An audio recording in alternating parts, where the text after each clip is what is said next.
Hi, this is an AI narrating a fanfic, so you might hear a random number every 15 minutes. Just don't worry about it. I am so sorry for that. This is one of my favorite fanfics I have read. BTW, I read fanfics before uploading them. I only upload fanfics that I read, and like this fanfic is about Naruto being treated bad, hated by everyone, and the Uzumaki clan never dying and in hiding and other stuff that I won't tell or it will ruin the fanfic. This is the first part because YouTube can't process the full movie and it won't upload it, so sorry about that. Hope you enjoy, and if you want me to narrate any other Naruto fanfics, just put the link for them in the comments. The comment with the most likes, I will do a fanfic for that anyway. Enjoy the fanfic. Also get this video to 5 likes and 3 comments, and I will release the next part. Important note, this is only the first chapter. The House of Minato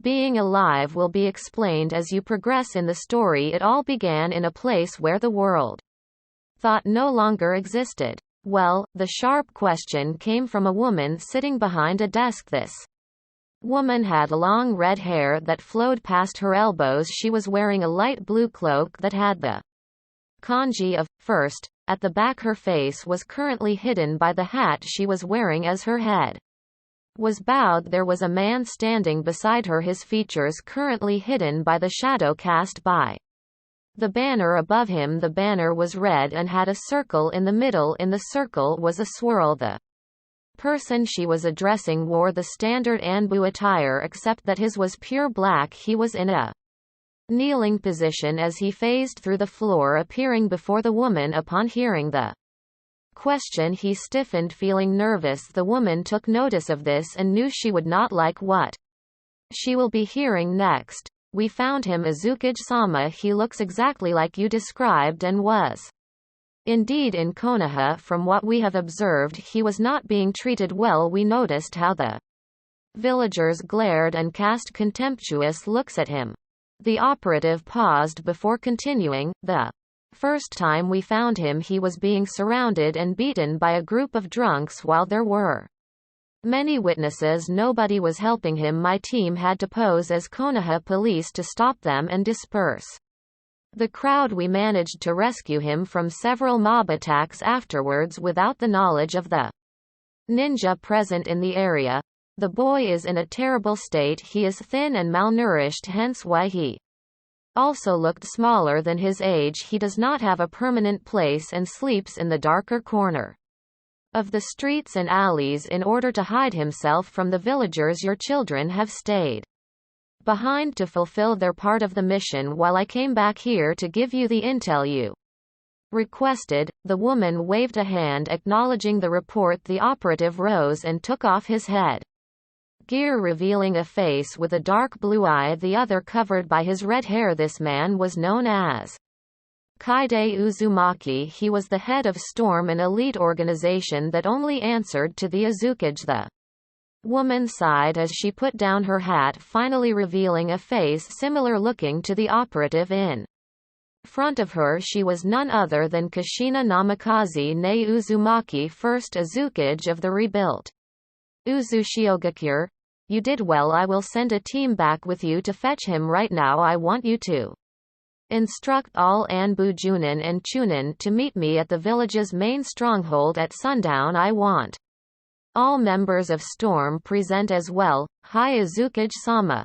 The Storm captain bowed and put back his headgear on before disappearing. The person standing beside her bent down and captured the Uzukage in an embrace, finally revealing his notable features: crystal blue eyes and messy blonde hair that reached his neck. He was Minato Namikaze Yondaime Kage of Konohagakure, like the village hidden by whirling tides and its inhabitants. He was believed by the world dead. Scene change. A few nights ago, a young boy who looked no older than 4 was running for his life. His most notable features were his blue eyes, blonde hair, and 3 whisker marks on each cheek. He looked wild and starving. His hair was messed up, his clothes ragged and has bloodstains on it. He was being chased by a huge mob. He fled From after receiving a few hits, the boy suddenly screamed and fell as a kunai hit his leg. This gave the mob the opportunity to finally catch and corner the boy. They started to beat him, avoided hitting his head to keep him conscious, allowing them to torment the child even more. The boy was screaming in agony. The boy looked straight at a vacant spot opposite him. He looked straight into what seemed the eyes of the watcher and begged to be saved. He screamed while crying, "Mother, father, somebody please save me," as the mob continued to pummel him. "No, please stop." Kushina woke up screaming. She checked the time and found it was past midnight. Kushina, the man sleeping beside her, also awoke that very same moment. "What is it, Minato? They're going to murder him. They're torturing him. Oh, Kami-sama, we need to save him." "Kushina, please calm down. Tell me what happened." After a few minutes of crying, the distressed redhead finally calmed down and told her husband about the dream she just had. She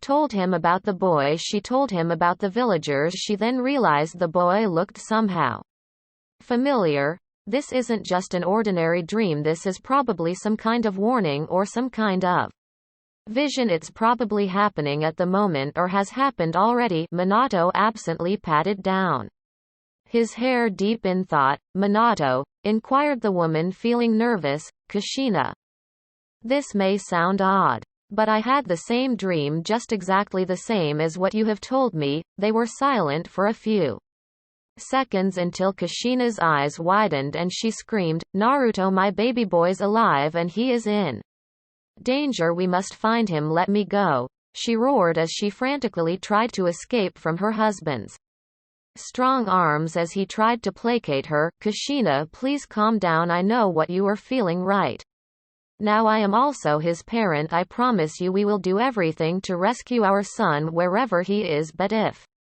we're going to find our son, we need a clear head in order to plan properly. I'm with you. Okay, we'll find our Naruto." It took a while before the distressed mother regained her composure. "Kushina, I'm going to check on the children. I believe I felt their chakra spike up. Something's going on." "Alright, I'll meet you at my office. I'll go find Kaide." 30 minutes later, Azukage's office. "Mother, what happened? You've been crying." A younger version of Kushina inquired. Her name was Narumi Namikaze. She was the first child and eldest daughter of Minato and Kushina. She was 18 years old and a Junin. "I'm fine now, Narumi. I had a bad dream." Narumi stared at her siblings with a questioning look. "What kind of dream? What did you dream about?" This time a younger male version of Kushina inquired. He was Minako Namikaze's second child and eldest son. He was 2 years younger than Narumi and also a Junin, captain of 3 Chunin.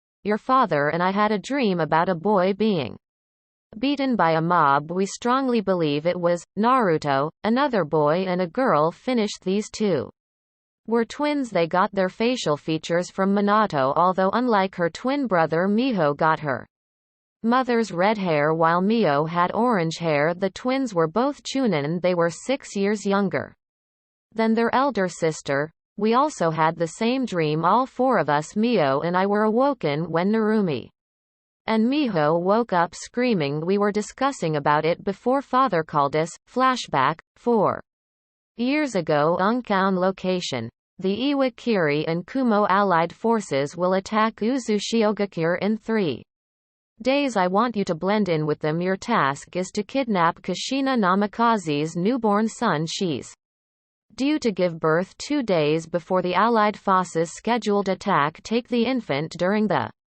commotion and bring it back here. Do whatever means you must. Failure is not an option. Understood. Uzushiogakure. 3 days later, Uzushio headquarters.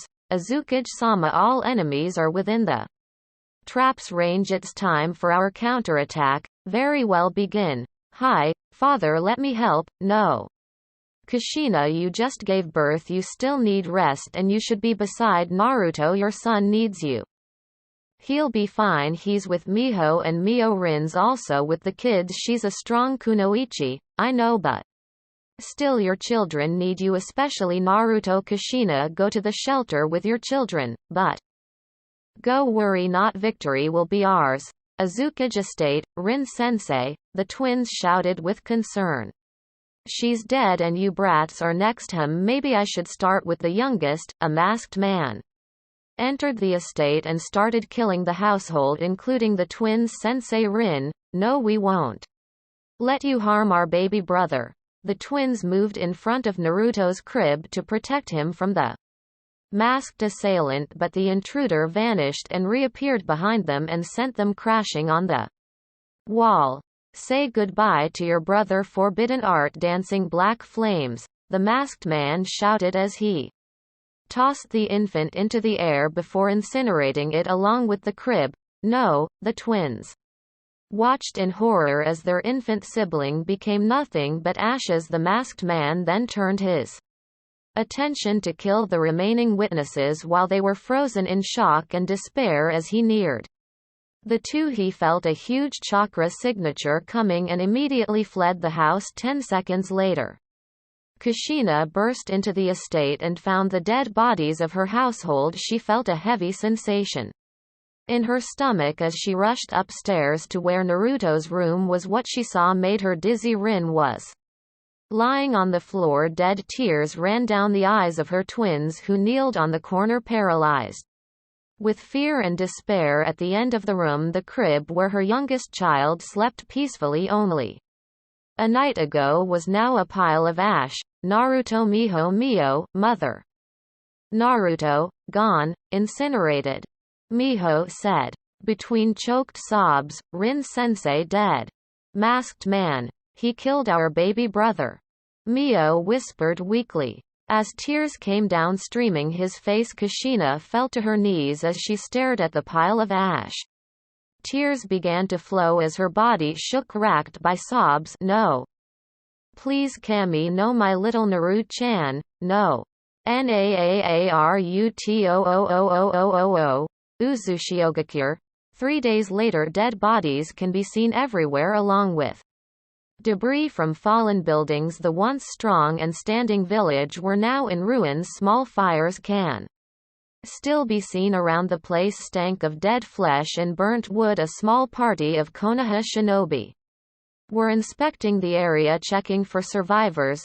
Hiyashi, do you see anything? A man with long spiky white hair asked. Nothing, Jiraiya-sama, they're all dead. I can't see a chakra signature. The only ones alive in this area are us, replied a man who had white eyes with bulging veins around them as he inspected the now ruined village.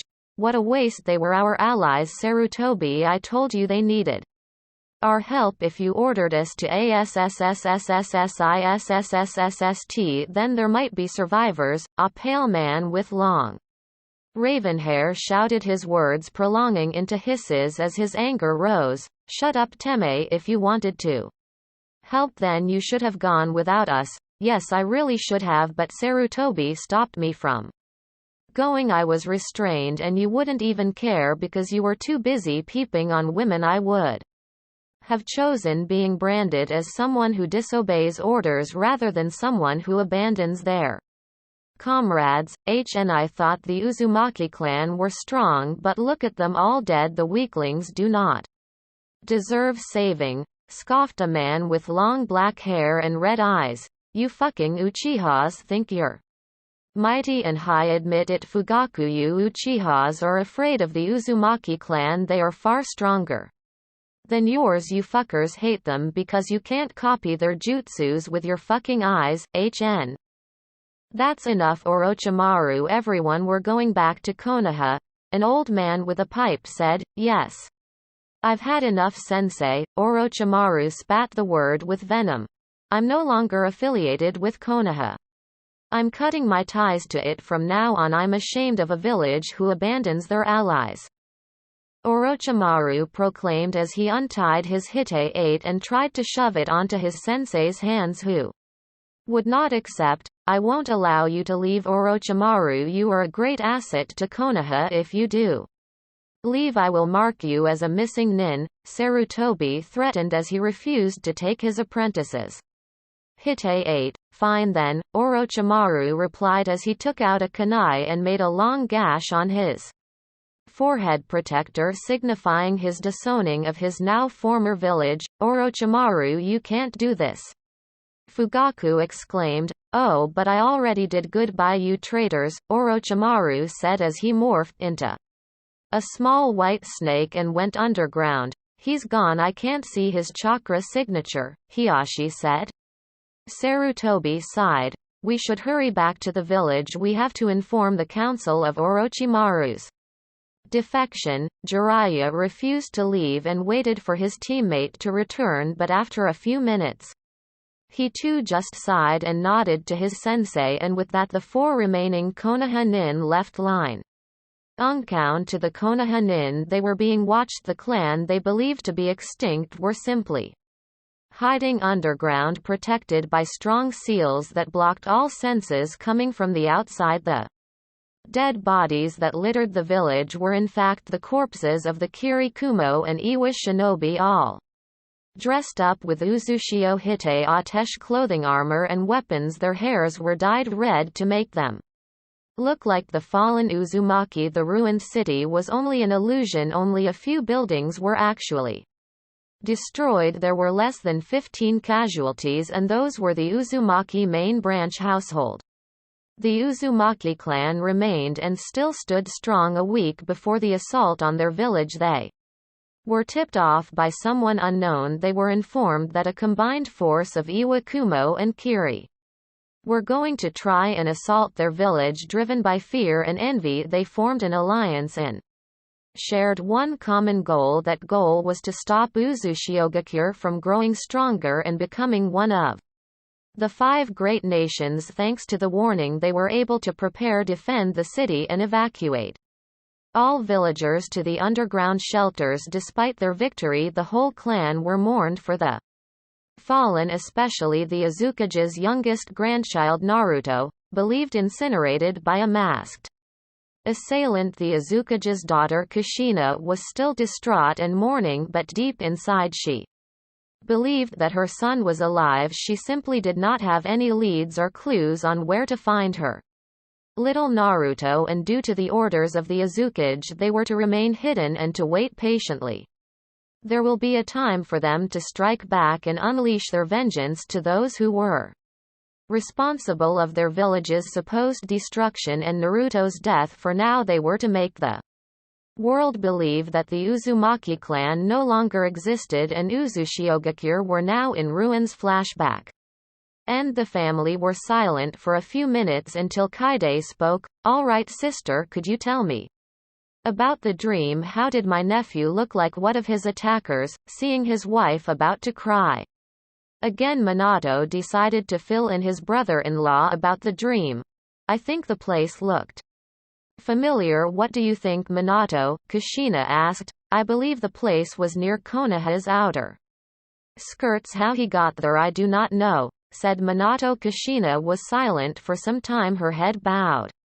When she finally spoke, her demeanor changed. Her voice now carried power. All right, everyone, listen up. I'm giving you a mission. Kaide, Narumi, Minako, Miho and Mio, you are going to Konohagakure no Sato. Kaide, I want you to gather information about my youngest son. Find out why they have him. Find out why he was being mistreated. Find out why nobody looks out for him. Everything related about him. I want complete details. Narumi, Minako, Miho, Mio, find your little brother. Keep him safe. Earn his trust. Tell him he's going to be all right. Tell him that we will rescue him from that stinking place. Do what you must. Once you find him, stay inside the Namikaze estate. Nobody will know you are there. The house is protected by seals and will only respond to those with Uzumaki and Namikaze blood. Kaide, I would also like you to find Nono Uzumaki. I believe she goes by the name Nono Yakushi. She also has a son named Kabuto. Get in contact with them. She doesn't know Uzushio still exists. Here are their pictures. When you return, we will discuss about what to do next. Present time. Konohagakure, the boy from the dream, was running for his life. Again, this was a daily routine for him. He will wake up early to scavenge For food while staying out sight during the afternoon he would be found in a manhunt would commence. The villagers seem to have some kind of tracking device on him. Every night he will be taken to the hospital to get his injuries treated, only for him to get hurt again the next day. Morning was the only safe time for him, since the villagers were busy with their work while some were still asleep. He didn't know eyes always followed him, eyes from the shadows. Anbu, the black operatives of the village, the ones who tip off the villagers of his location unknown to all four outsiders, were watching the whole scene. As the boy turned into a corner, the outsiders sprang into action and snatched him away. A hidden seal activated and a clone of the boy appeared. The watching Anbu failed to notice this as the exchange happened at a blind spot. The mob were none the wiser and proceeded to pummel the clone Namikaze estate. Phew, that was close. Hey kid, are you alright? Asked the leader of the four. Yes, whispered the scared and baffled boy. What happened? We were there, and now we're here. We saved you. We used fuinjutsu that activated once we got you out of there. The seal produced a clone of you. We added a genjutsu to make the transition perfect. It's the clone who'll they think they'll be beating, replied one of the four. Who are you? Why did you save me? Did you really save me? Or are you four going to beat me just for yourselves? Asked the boy, fear once again gripping his heart. He yelped as he felt arms wrapped around him and started to cry. Please, I haven't done anything wrong. Why can't you see that I'm not a monster? I'm just a human like you. The eldest of the four engulfed the boy into a hug as he started crying. Calm down, we're not going to hurt you. You're safe with us, really? Asked the boy between sobs. Yeah, my name's Narumi. The boy nodded and instantly became cheerful. My name's Naruto Uzumaki Namikaze Naruto, and I'm going to be one of the greatest ninja ever lived. Believe it. His rescuers smiled at him, glad that he was still cheerful despite what happened to him earlier and the days before he was rescued by them. Say, Naruto, why don't we go to the kitchen and we'll get you something to eat? I'm sure you're hungry, asked Narumi while the boy nodded. His stomach growled when he heard the girl mention food. She then motioned the other three to prepare something to eat. Where are we, by the way? Curiosity once again filled Naruto. We're here inside the Yondaime's home, our father's home. This home is protected with seals. Nobody except us five know we are here inside. I'm the eldest, Minako. He's 2 years younger than me. Mio and Miho are twins. They're 4 years younger than Minako. Oh, said Naruto, feeling jealous and sad as he didn't have anyone to call family. I wish I had a family too. I wonder if they're still alive. My Ka-san and my Tu-san. I wonder if I have siblings too. His four rescuers just stared at him with sad eyes. Say, Naruto, while you're eating, would you mind telling us your story? Asked Minako. Well, as you have seen, the villagers here hate me. Every day I have to run for my life to not get beaten, but they still catch me. I have no permanent place to stay at, so I hide in the village's darkest streets. When I was 3, I was kicked out of the orphanage. I never understood why they called me a monster, an abomination, and I don't even know what that meant. They blamed me for killing a lot of people. They blamed me for killing the Yondaime and his wife, but how can I do those horrible things? That's just stupid. I think they're just giving themselves a reason to beat me and hate me. Besides, I don't even know what a Yondaime is, but you know I heal fast. Maybe that's why they call me monster and love to beat me. Narumi nodded, urging him to continue. She understood about the fast healing since it's one of the abilities of the Uzumaki clan's Kekkei Genkai. Ever since I've been kicked out from the orphanage, I've been wandering the streets. I slept at random places in the village where it was dark so I can hide from the villagers. I got my food from dogs and in some occasions from foxes. They were the only creatures that were friendly to me. I do not know why, but they nicked food for me so I could eat. There were also some snakes. At first I was afraid of them, but I started to like them when they saved me from a mob. The stray dogs, snakes and foxes are my only family. Naruto, do you have any clues who your parents are? Asked Narumi. Naruto shook his head. My nurse told me my parents were dead. She figured that I was brought here from Uzushiogakure. She told me that the place I came from was destroyed. She also came from there when she was younger, before she had her son. Nono-chan and Kabuto-ni were the only humans who had been good to me. They tried to adopt me, but the villagers found out and asked for help from the bad clan heads. After that I never saw Nono-chan and Kabuto-ni again, although I did believe the snakes were from them anyway. I can remember how my parents looked like, although the memories when I was still a baby. Don't ask me how I remember it, I just do. My mom was beautiful. She had long red hair. My dad had yellow hair and his eyes were crystal blue just like mine. The four stared at him, feeling excited. He just described how their parents looked like. You know, I dreamed of them a few nights ago.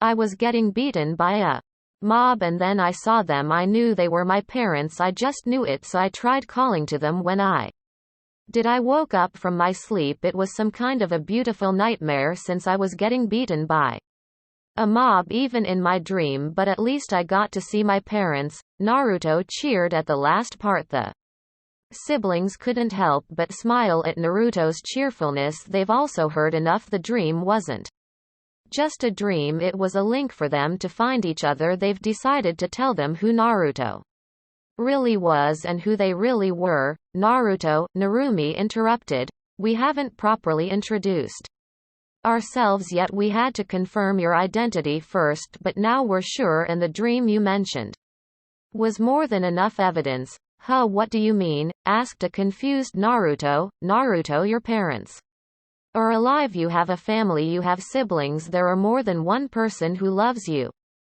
Narumi said in a whisper. We thought you have been killed when Uzushio was attacked by Iwakiri and Kumo. The whole clan was so devastated upon finding out. We still had hopes you were alive. We just didn't know where to look at, since we also had to lay low after the attack and made the whole world think Uzushiogakure no longer existed along with the Uzumaki clan. But a few nights ago we four and our parents had the same dream, just like what you told us. You were calling to them. They told us about it and recognized this place, so were sent out to look for you. Naruto was silent, so Narumi continued. And so we came here and found you. Naruto, our parents are also your parents. We are your siblings. Silence filled the room after the revelation. Naruto was thinking hard. After all these years he thought he had no one. He thought his family was dead. The dream he had was linked to his parents. That gave him hope. Now his siblings have found him. When his parents asked them to look for him, he has a family, a living family. Naruto slowly rose from his seat and then rushed to his siblings, tackling them into a hug. He was crying from both joy and sorrow. Oni-chan, Oni-san. The four went to embrace their little brother. They were finally united. They stayed embracing for about 5 minutes. Naruto was in Kasumi's arms as he cried himself to sleep. The news for him were too overwhelming. For the first time he slept in peace, knowing he had someone who'll look out for him when he wakes up. He won't have to worry about the mob trying to kill him, for he had a family who'll protect him. Narumi carried Naruto to the bedroom and stayed with him while he slept, his head on her lap while she caressed him. Sleep well, Otouto. Uncle Kaide will be back soon. We're going home and our family will be whole again, whispered Miho as she kissed Naruto on the forehead. Back in Uzushiogakure. Backstabbing traitors, cried Kushina as she read the files Kaide gave her. She found out that it was the Sandaime Hokage who gave the orders not to help Uzushiogakure during the day of the attack.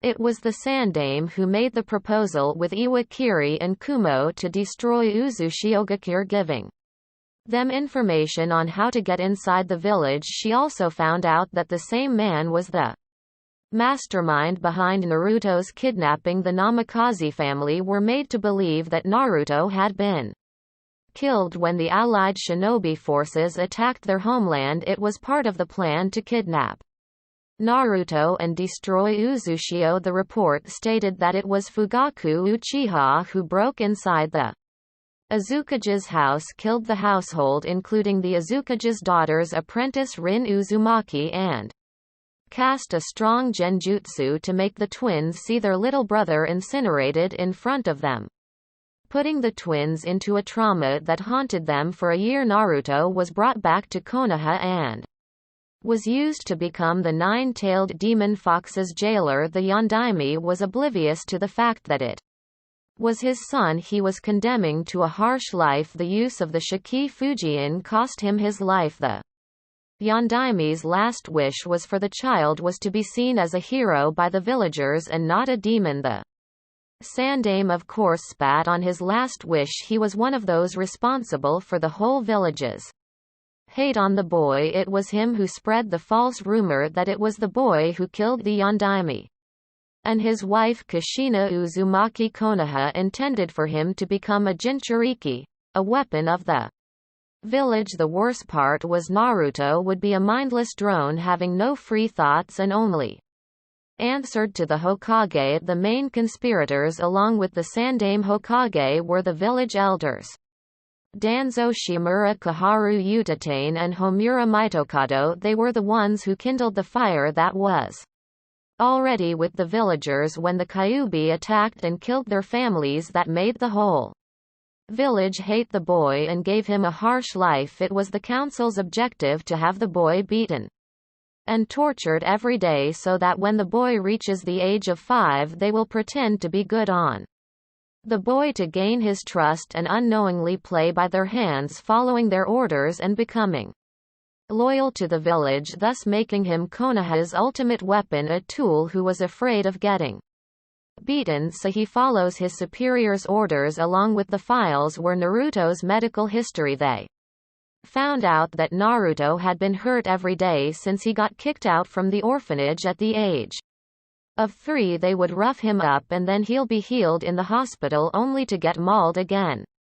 The following day it was stated in the files that the Konoha Interrogation Division would try to erase Naruto's memories every time he was beaten. They didn't know that one of the nurses really cared for Naruto and she found out that Naruto remembered everything that was done to him. The boy had a total of about 600 medical records. One of the files was about him getting thrown outside the window of a high-story building when he was 1 year old. Another one was him getting him stabbed and electrocuted multiple times, burning his insides. That was when he was 2 years old. Another incident happened during the Fox Festival, October 10, Naruto's 3rd birthday. He was raped by a gang of drunk villagers. The boy had been tortured and beaten physically and mentally by the villagers countless of times. Some of the incidents were not listed with Naruto's medical record. Kushina broke down crying as she read the files. She couldn't believe that Konoha did those horrible things to his baby boy. They did to a 4-year-old, an innocent child, those monsters. Minato was shaking with rage as he too read the folder's contents. The village he once served betrayed him. The worst part was they defiled his youngest son. They treated him like a monster. They starved him, they tortured him, and they beat him every day. They were molding him to become the village's weapon. Minato hugged his crying wife. They had to be strong for their son. After all, they found him. Now they were doing everything they can to rescue him and bring him back to where he actually belonged, to his homeland Uzushiogakure, to where his true family lived. 3 hours later, inside the Azukage's conference room, the whole council was silent when Kushina finished telling them about the dream, about her son, about the files they recovered, about what Konoha did to their son, and lastly about Konoha's betrayal to Uzushiogakure. Along the council with them were all Chunin ranking and up. Most of the council members shook in rage as they listened to their village leader's tale and saw the documents. They finally knew who the mastermind behind Uzushio's supposed to be downfall was. They also knew now about what happened to the Azukage's youngest child. Needless to say, they were Disgusted with Konoha, most of the women in the council were crying as they read the report minutes. Of silence finally broke when someone whispered, but loud enough for all of them to hear, "Konoha will pay for their crimes." There was a low murmuring among the council, all of them agreeing Konoha has stood for so long with their wrongdoings unpunished. When this news goes out, it will spread like wildfire. Soon all of Uzushio will demand blood. One of the village representatives said. Agreed, but we cannot go to war yet. We must plan this thoroughly. Azukage-sama's children are still in Konoha. We must decide first about who we are sending with Kaide back and assist the rescue team that was sent. Said by one of the clan heads. I second the opinion. Said by another one. But who are we sending to retrieve them? Asked by one of the Jonins. I'm going. Minato said. All eyes were on him now. I'm going inside the estate via Hiraishin, and then I'll bring the children back here. We can decide about Konoha's fate later once the children are safely returned here, but I'll be needing 5 squads with me. We're conducting a little raid. Minato coldly said the last part. All shinobi present at the meeting wanted to volunteer for the said task. They wished to bring honor to their homeland by avenging it and the Azukage's youngest son. It took about 15 minutes for the council to make their decision, and members for the 5 teams were picked. First squad will go to the Namikaze estate and take all of its belongings. Same goes with the second group going inside the Uzumaki estate. As soon as teams 1 and 2 arrive at their destination, they are to begin immediately sealing everything. The third squad will go to the Hokage Tower and take all Namikaze and Uzumaki clans jutsus, and that's ranging from D to Forbidden. The fourth group will provide the first wave of chaos while teams 1 to 3 do their work. The fourth squad will blow up the Hokage Mountain. More specifically my face. They think of me as their hero, yet they treat my son like some kind of monster. Those fucking hypocrites. Fourth squad will also destroy as many buildings near the Hokage Mountain. Fifth squad will be coming opposite the direction of the mountain, also destroying as many buildings as possible. While we're there, make sure you're all covered up. We're not to use any sweetened jutsus to not blow our cover. We won't be wearing Uzushio headbands once the first and second squads are done sealing everything. They are to blow up and destroy both Namikaze and Uzumaki estates. Once done, they are to head out to trash the eastern and western part of the village respectively. Kaide and I will blow up the market district and aid other teams via Hiraishin. Once the third group are finished taking the jutsus, they are to blow up the Hokage Tower that signals the end of the raid. Well then, are all instructions clear? Asked Kushina. Hi Azukage-sama. While we're going to raid Konoha for a bit, we'll bid more time and hasten strengthening our forces. We will gather some allies as well before we truly destroy Konoha, and if I remember correctly, Orochimaru is and still remains a friend of the Uzumaki. We also need to get in touch with him. That is all for today. The council look forward to Naruto-sama's retrieval. Very well, we will meet again once my baby's back in my arms. This meeting is adjourned. Inside the Namikaze estate, 2 days have passed since Naruto was found and rescued from his attackers. He had a great time spending with his siblings. He'd been told not to go outside for his own safety. His siblings transformed into normal civilians to buy him food and some clothing. During those 2 days, the Namikaze siblings shared each other's stories. Naruto was told about his homeland. He was also given information about his heritage. Thirsty for more knowledge, he asked about their parents and their connection to Konoha. With proper care and rest, Naruto's wounds healed properly. His malnutrition was being treated now that he had access to vitamins and medicine. He had 3 full meals and was allowed to have snacks whenever he wanted to. Of course, being the children of Kushina and Minato, Naruto was introduced to what the family considered food. Of the gods, ramen at the moment he had instant ramen while promised to be treated to the real deal ramen by the Ichirakus. He learned that the Ichirakus were originally from Konoha as well.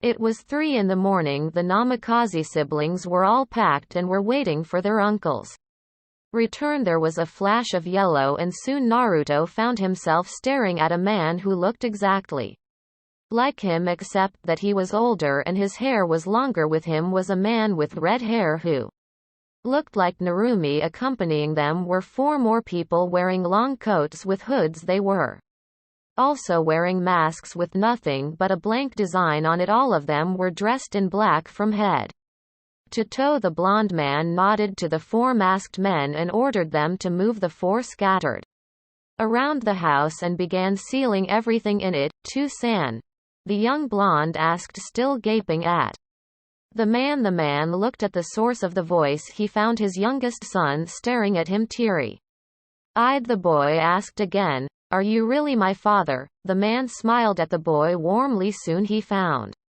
himself kneeling as the boy tackled him and started to cry. "My son," he murmured, tears running from his yes. Their father and son moment were interrupted when buzzing noises were heard. 3rd squad in position waiting for orders, 4th squad ready to blow things up awaiting orders, 5th squad ready for extra diversion awaiting orders. "Naruto, we will unite again later. Okay, I'm bringing you to your mother." Minato didn't receive a response and realized the boy had fallen asleep on his arms. He stood up gently and asked Kaide for Naruto's backpack. "All right everyone, hold hands. I'm flashing us back to Uzushio." In a flash Narumi, Minako, Mio, Miho and Naruto along with Minato were gone back to their home. A few moments later and there was again a flash. This time Minato was accompanied by a Kushina clone. He turned the radio on his cloak and ordered, "Let the fun begin." Minato, Kaide and the clone then proceeded to their target location outside the Namikaze estate. Konoha. The people of the village hidden in the leaves were enjoying their peaceful sleep, not knowing of the events that will happen in the next moments, not knowing of their so-called peace being disrupted. Soon they were awoken by sounds of shrapnel and broken glass. The night skyline looked like burning daylight as buildings caught fire. The earth shook as the Yondaime Hokage's face sculpture blew up, crushing nearby buildings in the process. In the opposite direction of the Hokage mountain, explosions were also everywhere. Structures collapsed, burned and blew apart as they were hit by earth, fire and destructive lightning jutsu. There was widespread chaos and panic. The citizens of Konoha were not expecting an attack during their time of peace. The strength of their village got over their heads and the people believed no one would dare oppose them. The village's security became lax and now they were paying for it. The Konoha shinobi tried to calm the villagers as they escorted them to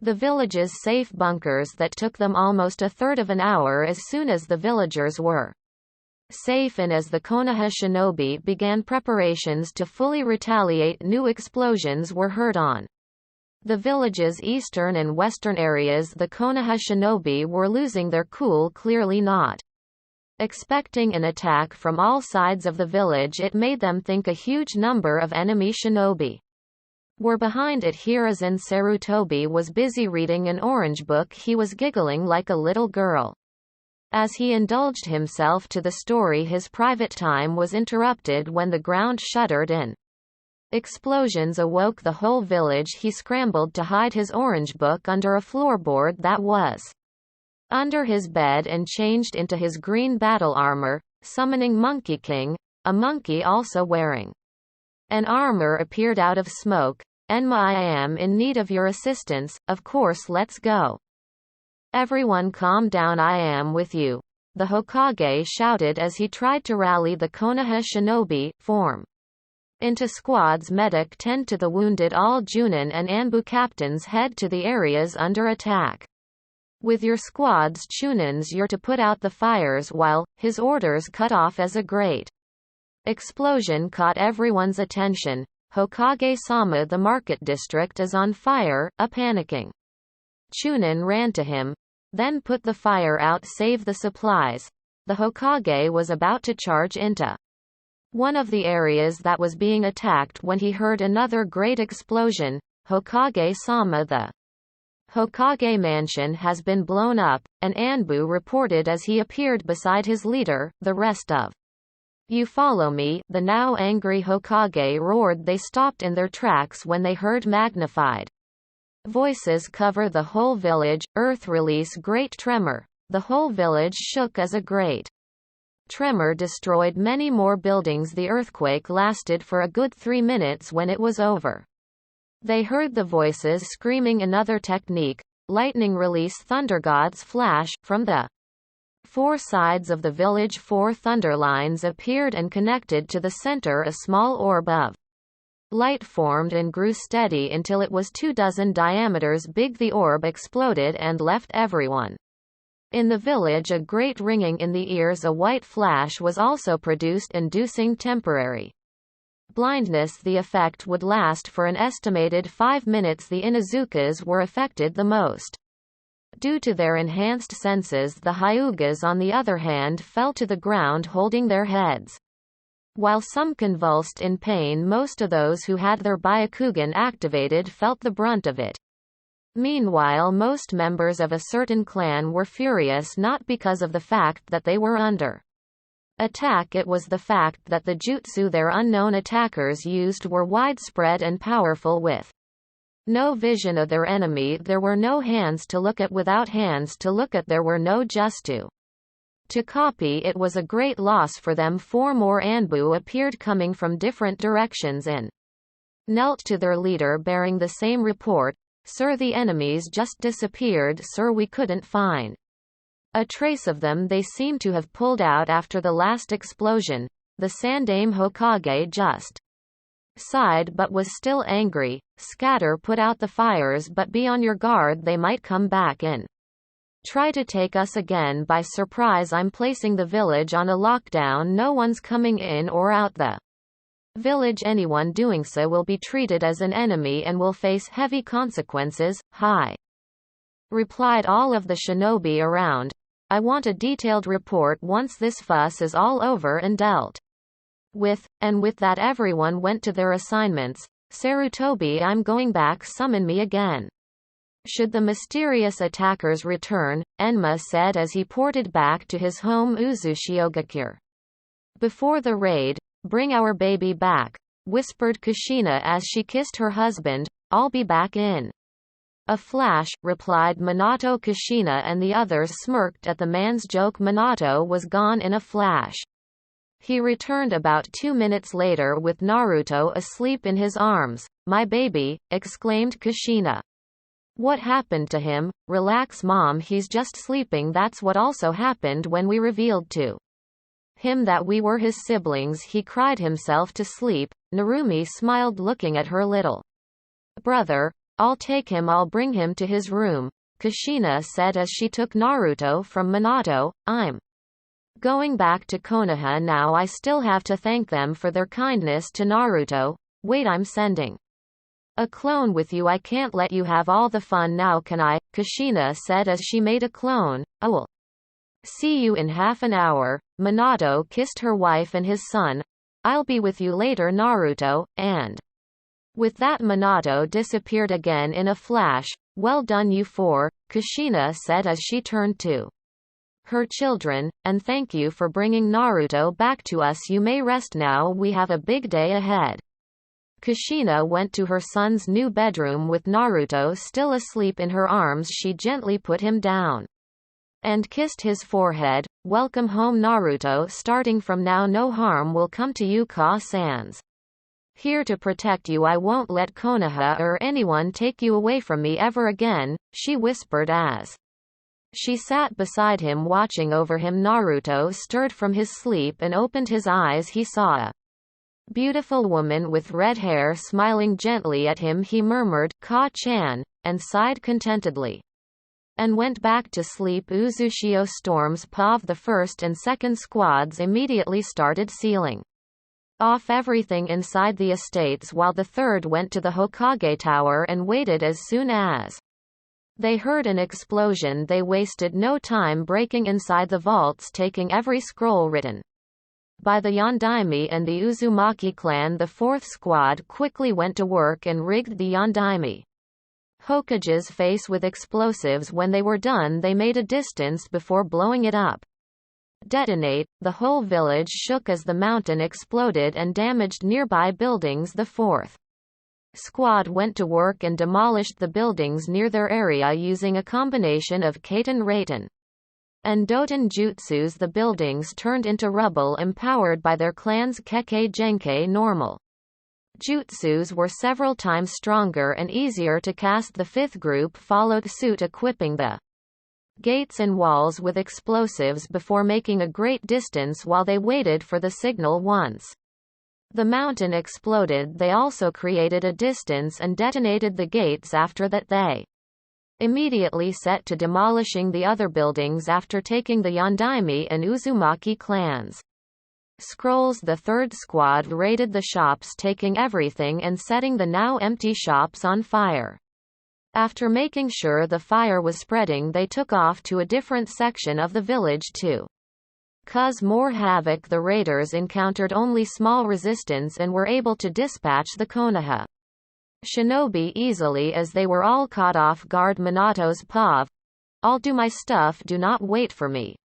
I'll just dispel myself when I'm done," the Kushina clone told her husband. Minato, along with Kaide, went to the market district and sealed off all the valuable and usable items in there before setting the place on fire. The merchants who woke up early to prepare opened their shops were knocked out, stripped off their expensive clothes and were left only wearing their undergarments. "We're done here," Minato remarked. "I just remembered about the Uzumaki temple. We should raid it and recover the masks. They have the same properties like the ones from Uzushio. There are 21 masks that can only be worn by those from the Uzumaki clan since using it required a lot of chakra. The masks have a connection to the Shinigami and when worn it summons the entity who in turn grants the user to bring back a person to life. It can only be done once every 5 years. They are the same masks we used to resurrect you." Thankfully Konoha doesn't know what the masks do, Kaide said. "Ah, so if there are 2 sets we could resurrect 2 people every 5 years, asked Minato. "No," Kaide shook his head, "if one of the 2 sets are used the other also goes into cooldown." "I see, let us go retrieve them then." Kushina's pav, with the chaos going on, the clone was able to slip inside the hospital easily and found the person she was looking for. Nono worked at the hospital as a healer and had her own team.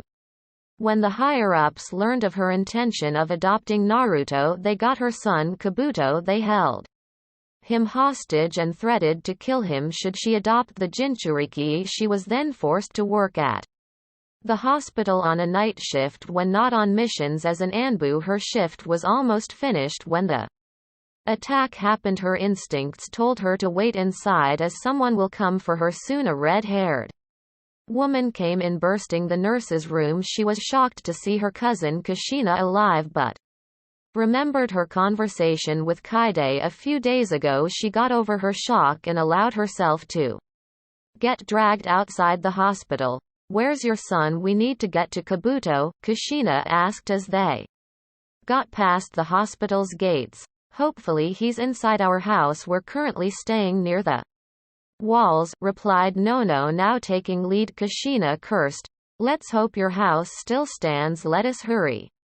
Jumping from roof to roof, they arrived at their destination without hindrances. "Ka-san, thank Kami. You're alive," a boy with round glasses exclaimed, seeing his mother enter their home. She was followed by a red-haired woman. "I am fine, son. Kabuto, meet your aunt Kushina Namikaze." "Hello, Kabuto," nodded Kushina. "No, I thank you both for helping my son despite Konoha's efforts to keep you away. We're family. We're supposed to help each other. I must say I didn't know he was your son, although I knew he was also an Uzumaki." Still thank you now. I'm sure my brother has told you about Uzushio. Yes, I was very happy when I found out. Even for a second I didn't doubt Kaide. How is my sister doing? Nami is doing fine. She's running a bookstore back home. That's great. I wish I can see her again soon. You will, cousin, but not yet. There's something I wish for you two to do. Nono tried not to frown, realizing that her cousin was addressing them as the Azukage. What is it? Uzushiogakure needs you two to spy for us. Can you do that? Of course you can count on us. Thank you. I shall take my leave. I still got to pay the council elders a visit, Kushina said as she got up. As she opened the door she remembered something. Oh, and no. Yes, seal up water that should last for say 3 months. In 30 minutes clean water will not be available for the village. I apologize in advance for the inconvenience it will cause you. Line during the confusion Kushina was able to slip inside the homes of Danzo Kaharu and Homura. With the chaos going on, the houses were empty. Danzo was no doubt underground, barking orders to his private army, while the other two were hiding at the village bunkers. Kushina went undisturbed as she drugged every single stock of food and drink in the 3 houses. The poison would put them into a coma for 5 years. Upon waking up they will later learn that no matter what they do they won't be able to fall asleep anymore. Should they take force sleeping jutsus or sleeping pills, they will only get a major headache. Only a certain Sanin could heal them and remove the poison's effects. It was unfortunate that that person was far away from Konoha. Kushina then went to the Hokage's house and raided his bedroom. She found nothing of importance but saw a pile of orange books and set them on fire. Finally Kushina headed to the village's water supply station and took out some special scrolls. She threw one inside each tank and from it several gallons of purgatives came out. The special scrolls would eventually vanish after a few hours. Some would think it was a stupid childish prank, but it was a serious act of sabotage. Her job done, she dispelled herself. The real Kushina was humming to her youngest when she received the clone's memories. She could not help but laugh maniacally. Thankfully Naruto remained asleep. Her 4 older children who were still awake heard her mad cackling, getting chills down their spine. Somehow they knew that Konoha was not just raided. Minato Kaide and Storm's Pav, Sir, the Hokage mansion will explode in about 2 minutes, one of the teams reported. Minato nodded. Squads 1 to 4 move to your positions. Hi. Sir, we are in position. Good. Minato looked at the building he once considered his house when he was still a leader of the village he was now raiding. Wait for the explosion now. Earth release great tremor. 3 minutes later they called another jutsu. Lightning release thunder god's flash, while the leaf shinobi suffered from the temporary blindness. The Uzunin rushed to the rendezvous point somewhere in the forest, ordering everyone to link arms.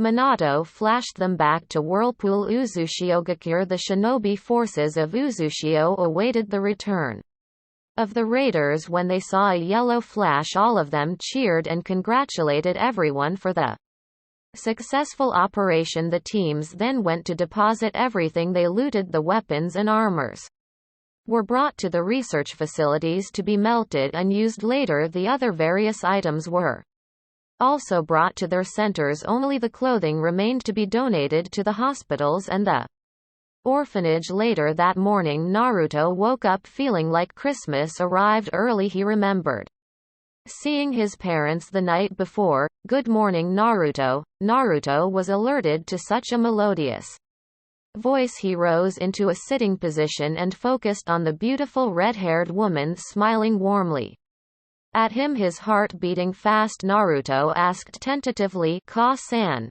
The woman nodded, her smile widening. The boy jumped up and tackled her into a hug, all the while screaming, "Mother, mother," and son hugged each other contentedly for several minutes before their moment was interrupted. Kushina giggled upon hearing her child's grouchy stomach. "Come now Naruto-kun, let's get you breakfast." Good morning Naruto, how was your sleep? A voice asked. Naruto looked up and squealed, seeing it was his father. To-san, it was great, it's the best I've ever had. Datbeo. Minato was a bit horrified. While Kushina smirked, he really was their son. He's so cute, saying that, although I hope he grows out of it. Kushina thought. Ka-san, did you hear that? A new voice asked between snickers. I heard it. Databane, replied the woman, eliciting more laughter. Who knew Naruto would inherit it from you? Asked Narumi as she appeared by the doorway. Her question was answered by Naruto's growling stomach. The whole family gathered at the table and began to eat. During the meal they of course conversed. Now Naruto, what would you like to do? Where would you like to go? Kushina asked her son after eating. I really don't know where to, I just want to spend more time with you all. Naruto smiled. Back at Konoha, Hiruzen Sarutobi sighed as he looked over the village, his ever-present pipe in his mouth puffing smoke. He remained facing the glass window when he heard the arrival of an Anbu. He set up temporary office at the unused Senju mansion. Anbu captain from Alpha Squad reporting in as of this moment. The damaged infrastructures are the Yondaime Hokage's face sculpture, the main gates, the whole market district, Namikaze and Uzumaki estates, the Hokage Tower, and several hundred homes, with numbers still rising. As for the items, we lost everything from the shops. Upon investigation, we also found the Namikaze and Uzumaki estates emptied before they were blown up. At the Hokage Tower we found the vaults unharmed, save two. The vaults owned by the Namikaze and the Uzumaki were found open and empty. Upon further inspection we found remains of explosive tags that blew the whole tower. Sir,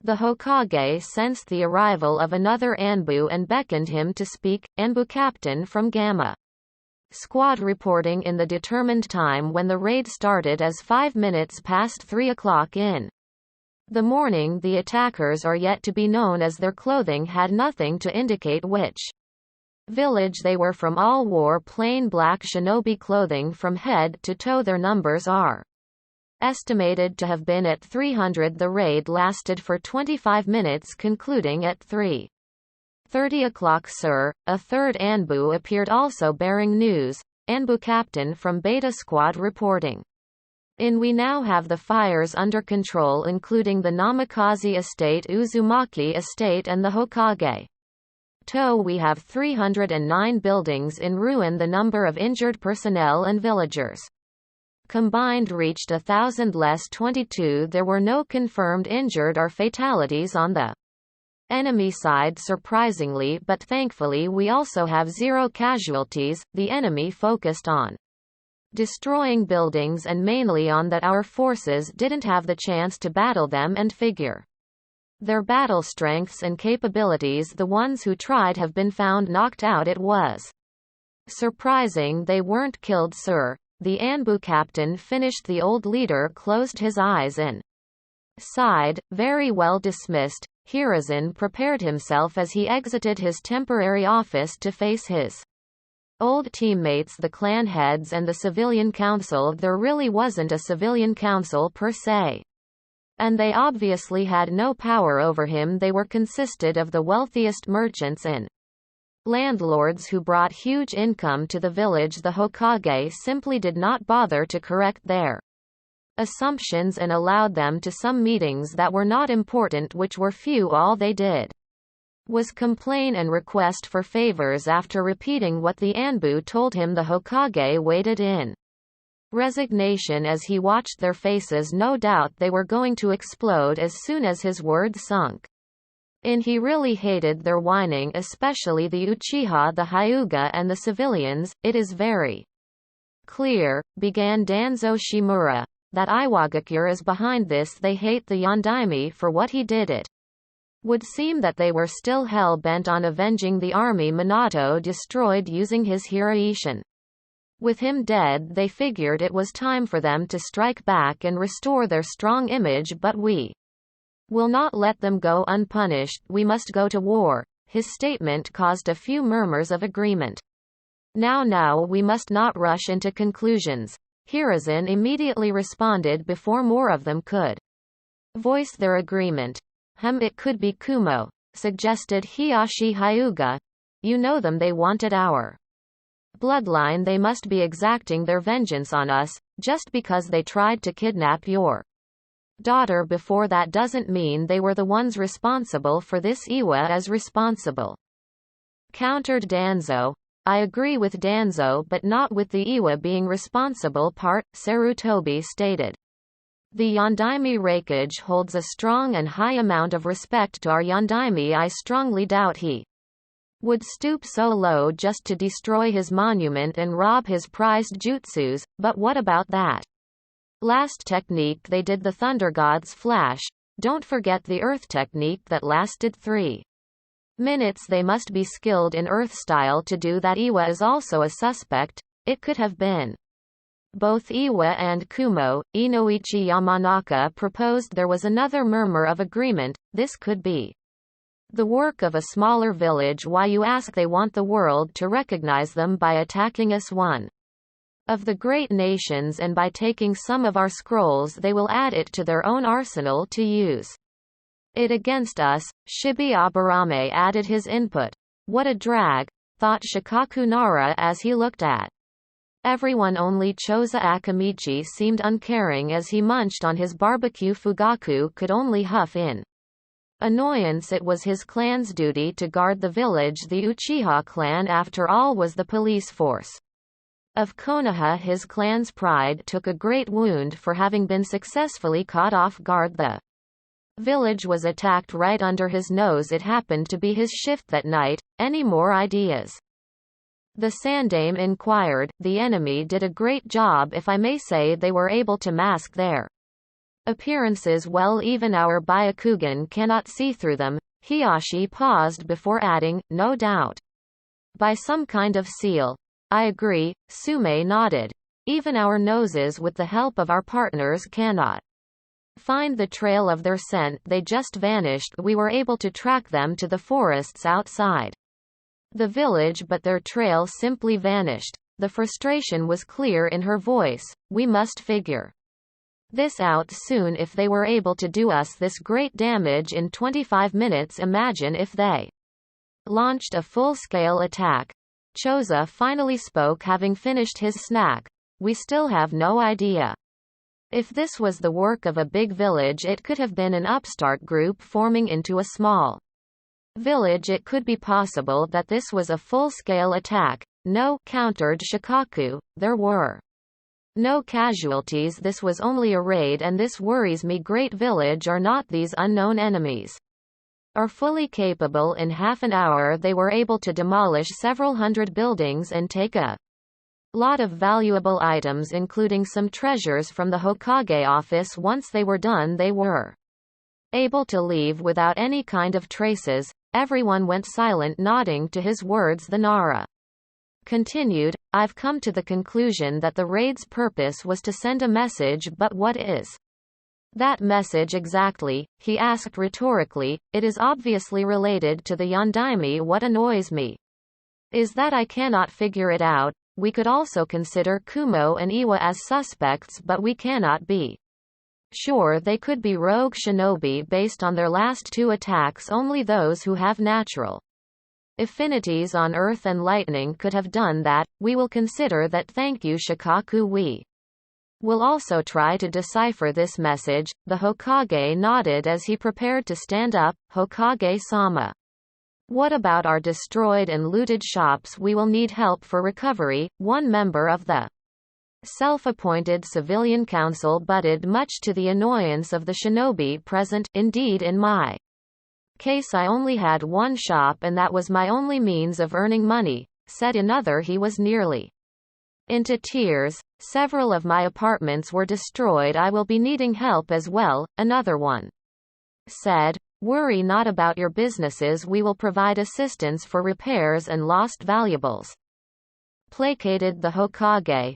We can figure things out, and especially that message the enemy were trying to convey. We will focus on our village's repairs and increase of defense, Sarutobi concluded. Everyone nodded and left for their homes or what was left of them.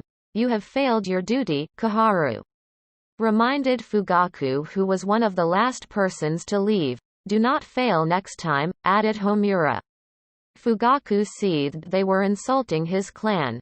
Now my friends, let us not blame the Uchiha police.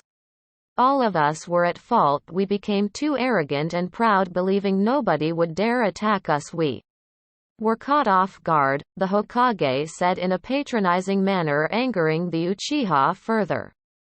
Dismissed. Back in Uzushigakure, word about Naruto's return traveled fast after the meeting. The story of his life in Konoha spread like wildfire. Naturally, everyone felt sorry for him and wanted to deliver bodily harm to every single person that was affiliated with Konoha. Of course, they were also happy upon finding him alive and now back to the village. The village put it upon themselves to throw a grand celebration for the youngest Uzumaki heir's return. The people of Uzushio were eager to show Naruto that they were different from Konoha. He will be welcomed as a hero for being the Kyuubi no Yoko's jailer, treated with respect and as a normal person, not because he was the son of the Azukage, but because he was also a human being like them. The Uzumaki Namikaze family spent their morning walking around the village. Everyone they passed by waved or bowed to them, to which they gladly returned. Some of the people were pointing and whispering at Naruto excitedly. The boy felt nervous at first, thinking that they were hostile towards him. Eventually he realized they were not and were smiling at him, greeted him like they did to his family. Some girls they passed by pointed at him and began squealing on how cute he was. Naruto's eyes widened in confusion, something the young females found even more adorable. His siblings of course noticed this and took note of it for later teasing. Hey, just like his old man, Minato thought with a smug grin. He'll be a chick magnet when he gets older. If he's already making girls swoon at this age, I wonder when he grows up and starts to develop his body from training. I'm so proud. HMPH, I need to watch out for my Naruto-kun even more in no time. Girls will soon flock at my baby, and then soon they'll have kids, and then they're going to take my baby from me. No. Kushina shook her head. Naruto then asked if they could go to the bookstore.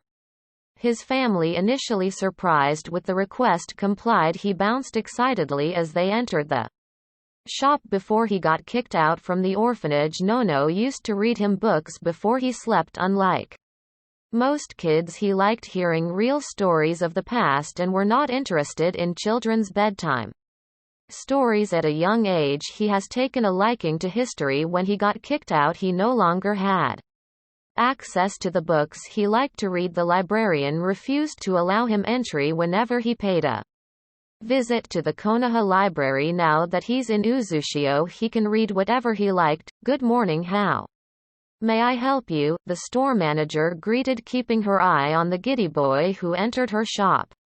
Naruto returned a shy greeting before running off to pick the books he wanted to read. Azukage-sama, how may I help you? The now astonished woman asked as she and her family followed after the boy. She knew that the Azukage didn't like reading that much, so it was a surprise to her. Hello, my son requested that we visit your bookstore. Can you help him pick out some reading material, preferably history, as he's into the topic, son? The clerk thought for a moment before a memory clicked. Naruto-sama, of course ma'am, please have a seat while waiting. Also feel free to check out our books.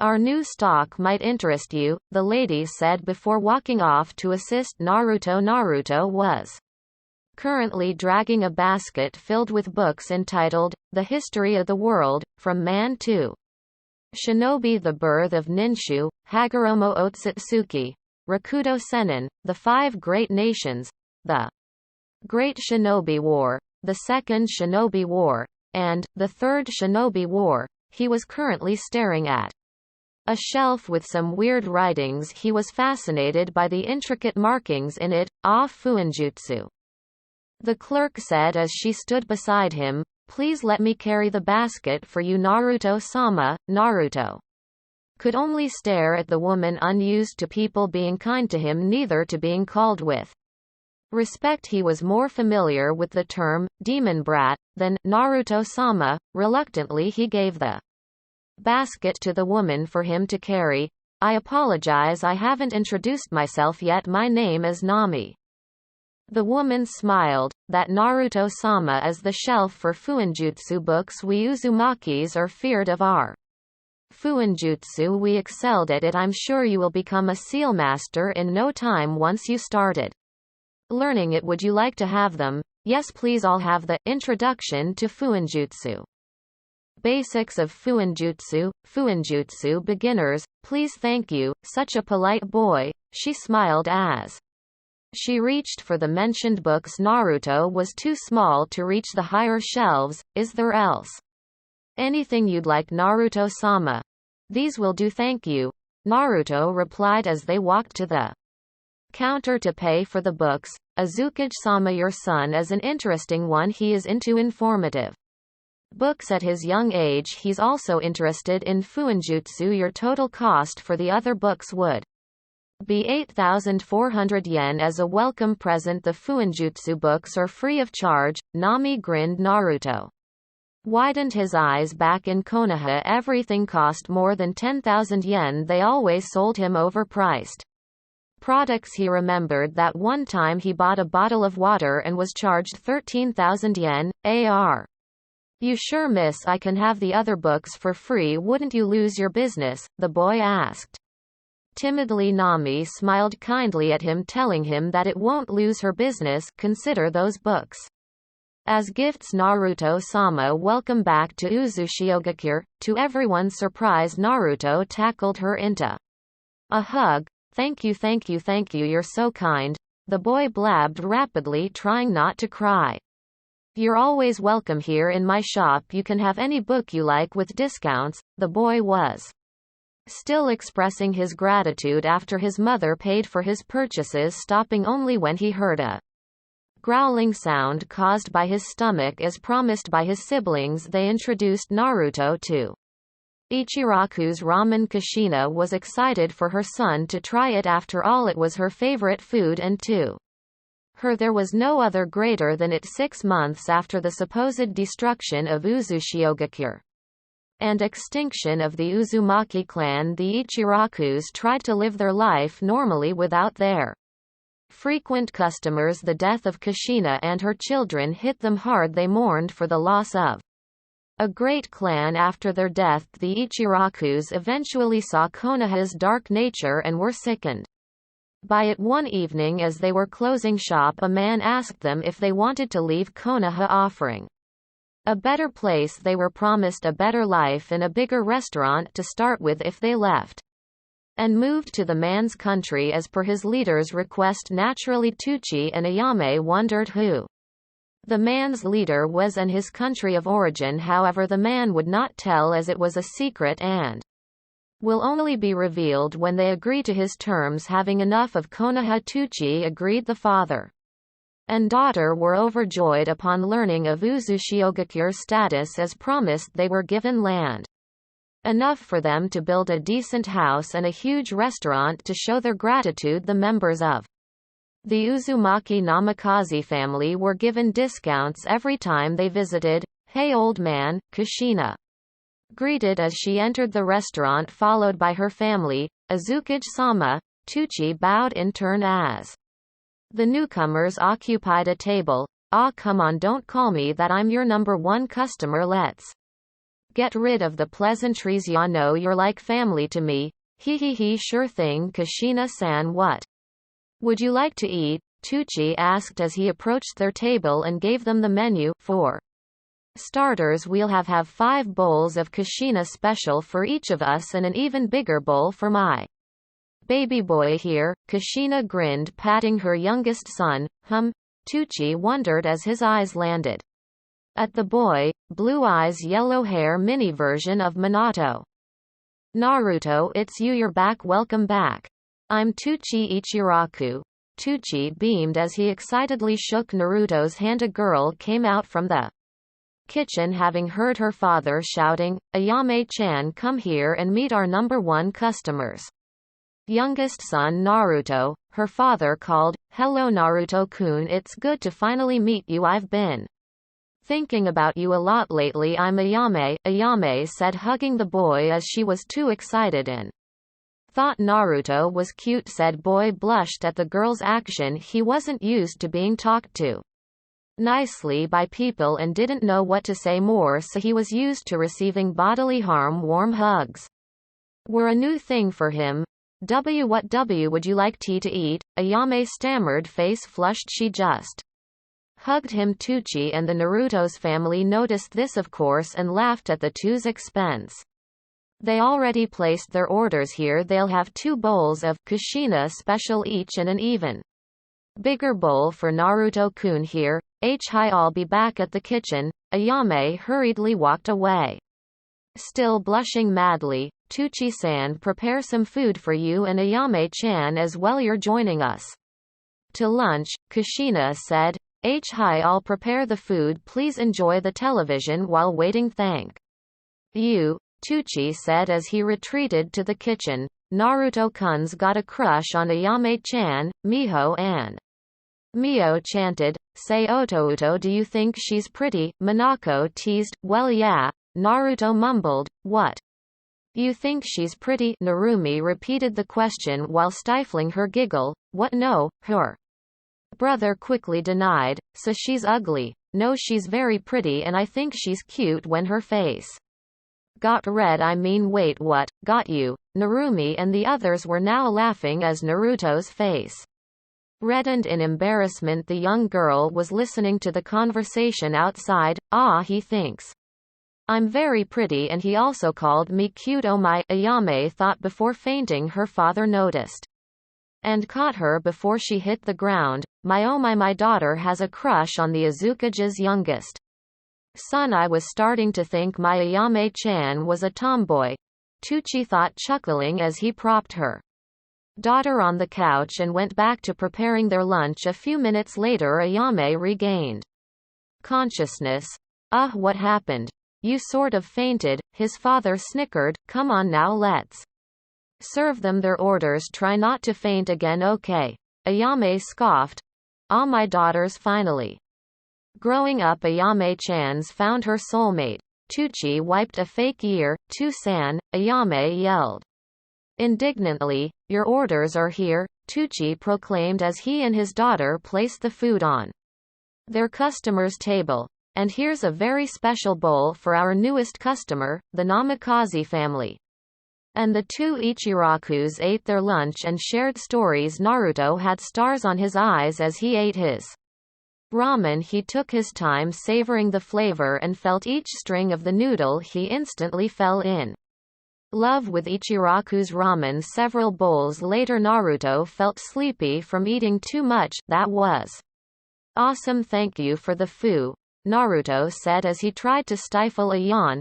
He's also cute when he's yawning. He looks so innocent. Ayame thought. Naruto caught her staring and stared back, then showed her his best smile that will make all ladies swoon. Ayame was startled when Naruto stared back at her and suddenly grinned. Her face turned redder than a tomato and then fainted. Everyone noticed the interaction between the two and tried their best not to laugh as Ayame's head dipped on the bowl of ramen. Scene break. Naruto woke up and found himself back in his room.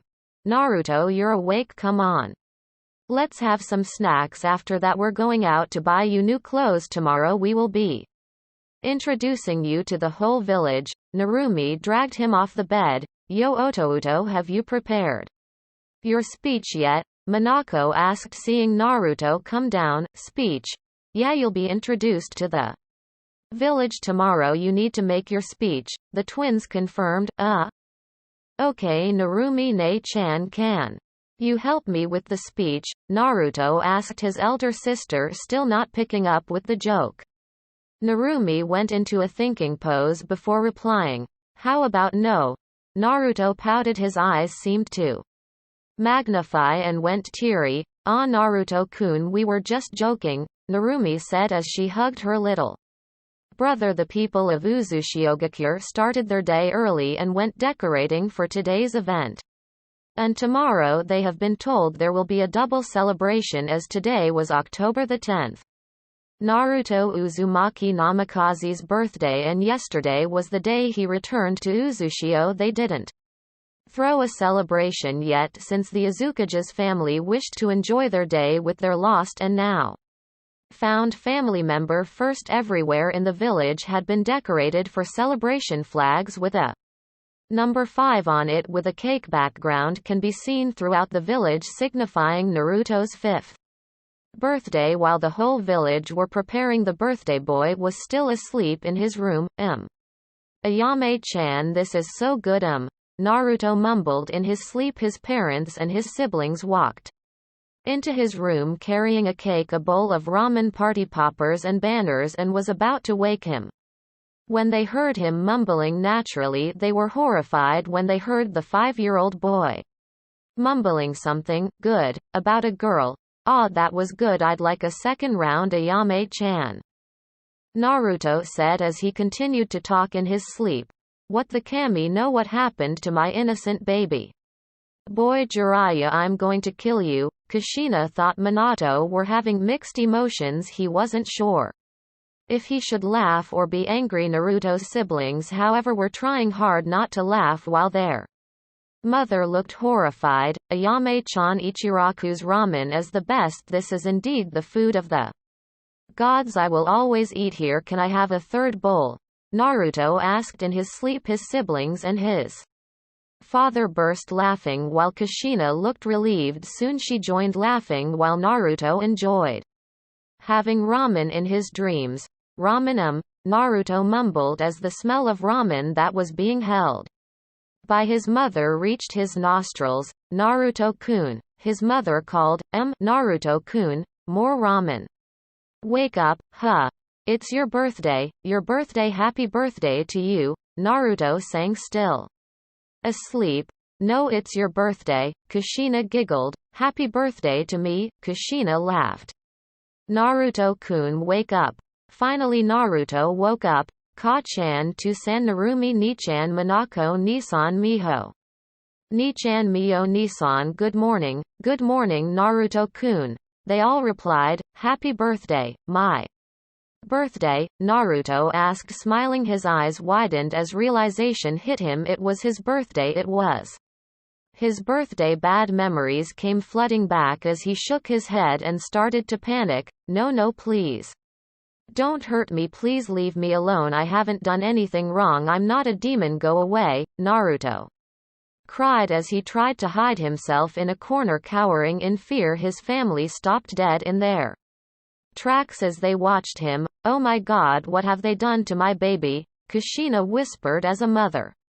The pain she felt was doubled watching her son cowering in fear during his birthday when he was supposed to be happy. Broke her heart. "Naruto-kun?" his siblings asked with concern. Narumi and Miho also started to cry for their little brother. Minato's mind was racing. His blood boiled. "What have they done to my son? The village that I laid my life for did this. I'm going to kill them. I'm going to kill them. Konoha, you're going to burn." Unconsciously he was releasing a huge amount of killing intent that made his son cry even more. "Please don't hurt me," Naruto pleaded as he felt a huge amount of killing intent. His mind brought him back to Konoha and started to see a huge mob trying to kill him. "To-san, please calm down. You're scaring Naruto-kun even more," Minako said as he tried to calm his father. His father was shaking with rage. Minako and Mio also seethed but managed to calm themselves. The mother was the first to recover, although she still felt heartbroken seeing her son like that. "Naruto-kun, please don't cry. We're not going to hurt you."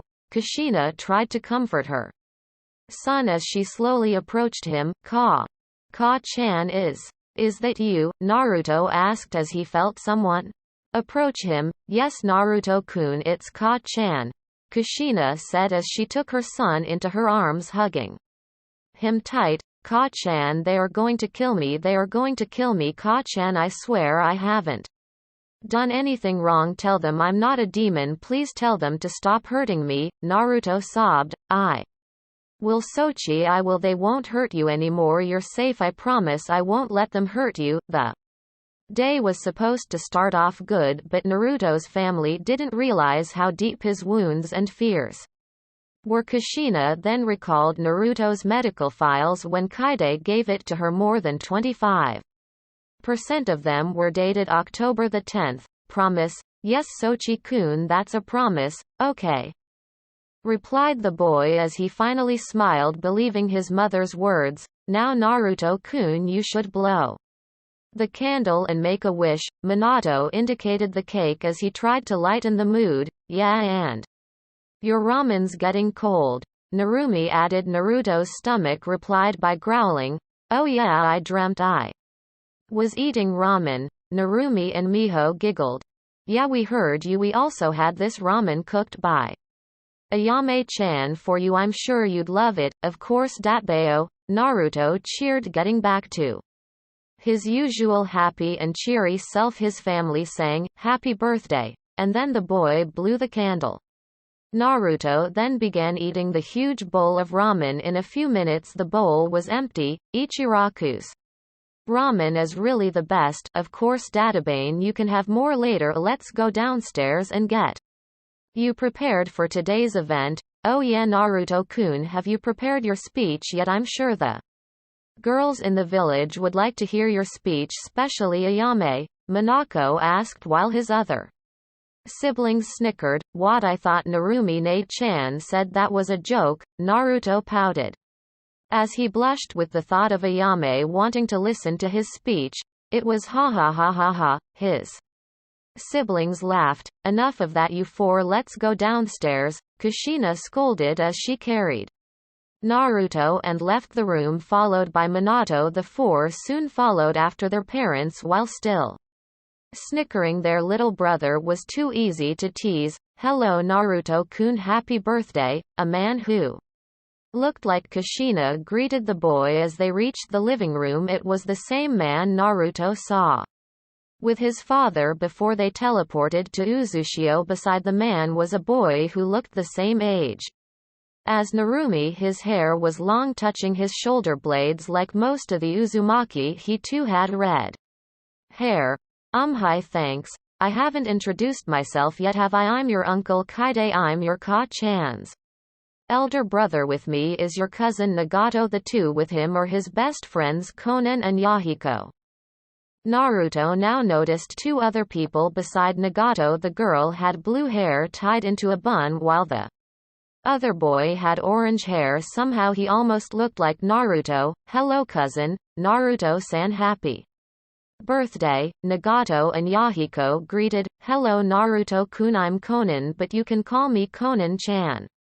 Happy birthday. Naruto was still feeling a little cautious. He wasn't used to people being nice to him and greeting him on his birthday, but he still managed to smile and thanked the people who greeted him. He could start getting used to people being nice to him. After all, they weren't Konoha. He curiously inspected the four people and his eyes landed last and rested on Konan's beautiful face. Oh my god, you're so cute, Konan squealed as she rushed and hugged the boy, pressing his head to her glorious orbs. Naruto's face immediately went red. Fortunately, Kushina went to Naruto's rescue and managed to release him from the girl's grasp as he was starting to have difficulty breathing. He was still blushing when Konan released him. Is our Otito blushing? Look, his face is red. Miho and Mio both said, ooh, could it be that our Naruto-kun has got a crush on Konan-chan? Narumi asked. Look at him, he's blushing. Of course he does, Minako said as they laughed. Ah, do you really have to tease me with every girl I meet? Their youngest brother asked. Yes, his siblings replied in unison. Naruto cutely pouted as his eyes seemed to get bigger. Konan found his blue eyes very attractive and couldn't resist the boy's cuteness. So adorable, beautiful, it's like the face of an angel. Kami-sama, thank you for letting me meet him, Konan whispered before she fainted. All of them stared at the girl's unconscious form. My Naruto-kun, you really are a ladies' man, I'm so proud. Minato thought, wow, like father like son. Kaide thought meanwhile Kushina were having trouble. She was thinking of ways to keep the girls away from her baby. He's only 5 databane, I'm not letting them take my Naruto-kun from me. Yahiko, it seems you have competition, Nagato remarked as he found the scene amusing. Oh no, not you too, Naruto shouted, almost crying at Nagato. The whole family laughed at the scene while Naruto's face grew redder. Alright, let's have breakfast, everyone gather around the dining table.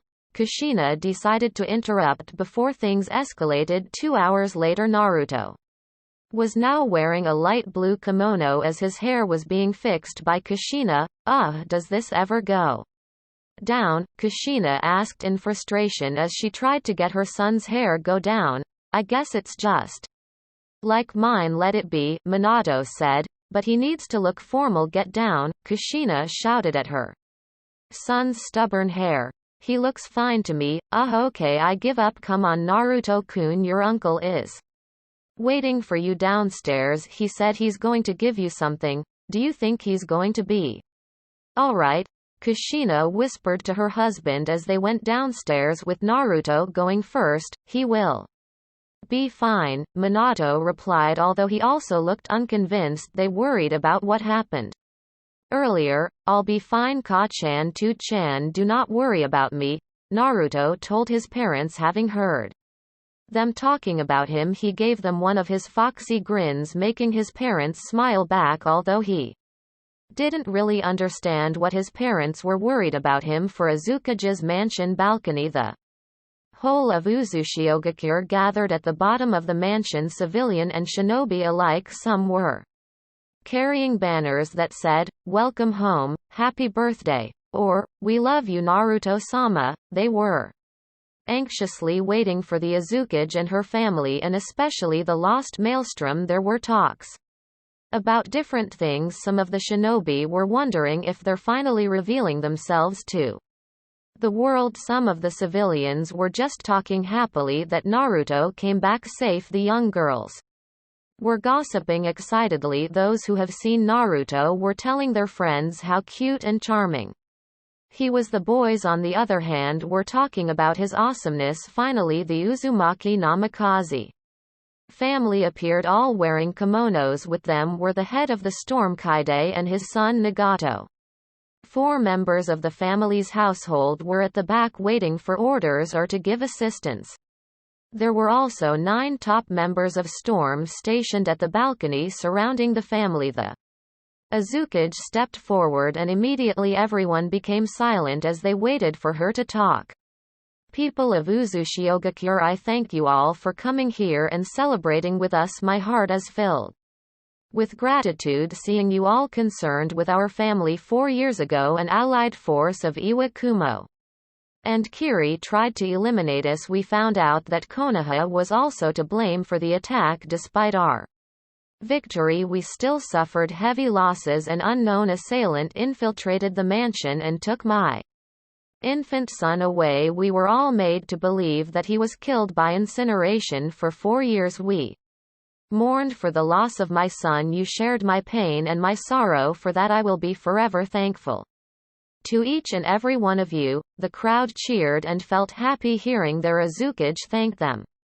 They went silent again as their leader continued her speech. A few nights ago, my husband and my 4 children had a shared dream. We saw a boy being beaten and tortured by a mob. We saw how those people hated the boy when he had done nothing wrong to deserve what they were giving him. We recognized the boy and we believed it was actually happening and decided to find him. I ordered my children and my brother to come to Konoha and look for him. My brother came back and confirmed his findings about the boy. What we saw in the dream, my brother also saw in that village. He came back with documents about the boy confirming he was indeed my lost son Naruto. Every single person here, I'm sure, were informed about the reports in the documents after the meeting with the council. We have Decided to let the news spread to every person living here in Uzushio. I know many of you demanded blood when you found out what Konoha did to my son, and for that as a mother I once again thank you." The Azukage bowed as the crowd murmured and returned the bow. She then continued, "When my son was found, we immediately made plans to have him returned here safely. A decision was made and every shinobi volunteered for the raid that has been agreed upon. 5 raiding teams were formed and went to Konoha to fulfill the mission. The mission Operation Lost Maelstrom: retrieve Naruto, Uzumaki Namikaze and return the kindness that Konoha has given to us. Both missions were successful. My son was able to safely return and the raiding squads gave Konoha a piece of our gratitude. Konoha didn't know and still have no leads on who attacked them. They blamed the other shinobi countries who attacked our homeland 4 years ago. They believed they were the ones responsible." The crowd laughed and jeered at Konoha's stupidity. The Azukage raised her hand and the crowd went silent once again. "I know you have been waiting to meet him ever since the news spread. I will not make you wait any longer. People of Uzushiogakure, meet the lost maelstrom, my son Uzumaki Namikaze Naruto." The crowd cheered as the youngest heir stepped forward and presented himself to everyone. He smiled and waved at them. They happily returned the gesture and the blonde felt overwhelmed but happy. "Naruto-sama, welcome back. We have been waiting for your return. We hope you're doing well." "Naruto-sama, Uzushiogakure loves you." Naruto felt so welcomed. He stared at the crowd as he gave them his foxy grins. He looked a bit uncomfortable and shuffled his feet, but then he held out his hand and the crowd went silent for a moment. Hello people of Uzushiogakure, I thank you for the warm welcome. I promise that I will do my best so you will all like me. I will do what I can to become a good role model as the son of the Azukage. Thank you." His family was of course surprised that he even managed to make a short speech. They were nonetheless proud of him. The crowd burst again into cheers and applause. "Naruto-sama, you are so cool. Please sign me your autograph." "Naruto-sama, Naruto-sama, demon. Go away. Dai-kyubi brat. Demons have no place here. Go back to hell. Die." Bad memories started to haunt him as he stared at the huge crowd. He remembered back in Konoha a huge crowd always gathered against him and did unspeakable things to him. He unconsciously made a step back while clutching his head. The crowd were confused as they watched the boy's face turn into a scared look from a happy look. Their Naruto-sama was now cowering in fear. They didn't understand why. "No, please don't hurt me. I'm not a demon. Why can't you see that? Go away." The young heir screamed as he curled into a ball, shaking and crying. "Oh my baby," Kushina said as a tear fell down to her cheek. She immediately recovered and nodded to her other children. Narumi and Minako carefully approached their little brother and guided him back inside the mansion. "No, please. Don't hurt me. I haven't done anything wrong." The boy sobbed as he felt a warm presence. Narumi hugged her little brother and carried him away back to the mansion, closely followed by Minako and the twins. The Azukage also ordered her household to assist her children. The crowd watched them sadly. As Naruto was taken back inside the mansion, they now realized what happened to the boy. The crowd began murmuring to themselves and watched as their Azukage stepped forward and faced them once again. "Azukage-sama, Azukage-sama, is this the work of Konoha? How could they do this to someone so innocent? Konoha must pay for their crimes. Konoha must burn. Let all those who have done him wrong experience the same pain they gave to Naruto-sama. Yeah, blood for blood, an eye for an eye. Fuck you Konoha, blood, blood." The Azukage's mind was racing. The people demanded blood. She too wanted revenge for her son and for Uzushiogakure, but no, they were still hidden and needed to become stronger. She wanted her son to get strong first before they exact their vengeance on Konoha. Her father, the previous Uzumaki, still had plans that needed to be done. She must do those first. Before they decide to re-emerge back to the world, she made a resolve and ordered the crowd to become silent. My brethren, I understand your desire for blood. As a mother, I wanted nothing but pain for those responsible for my son's misfortunes, but know as your leader I must keep a straight and clear mind. We will go to war, yes, but not yet. All eyes were on her now. Uzumaki still remains hidden to the world. The Uzumaki clan were extinct, but Uzumaki and the Uzumaki clan are very much alive. We are biding our time and are getting ourselves become stronger. We are gathering allies. While being discreet, we are also making research for war machines that will help us in the future. Once we finally decide to re-emerge back to the world, we will remind them why we were feared. They were right to fear us, but deciding to exterminate us was never a great idea. We only have a few years left lying low before we decide to reappear. When that time comes, the world will know true fear. We will make them pay. Everyone, shinobi and civilian alike, roared their approval and cheered for the last time. Their leader raised her hand and they went silent. Today is my son's 5th birthday. Let us celebrate his return and forget about his oppressors for now. Also, I must ask of you not to mention about his status when he is around. He doesn't know yet about the Kyuubi no Yoko being sealed inside him yet. Let us celebrate. Let the world celebrate, for this will be one of their last celebrations. The lost Maelstrom has returned to his homeland, and when the time comes, Uzumaki will rule the world. And with that, Kushina and Minato retreated back to the mansion to check on their son, while Kaide and the Storm went back to their duties. The crowd cheered and roared their approval of their leader's words. Uzumaki mansion.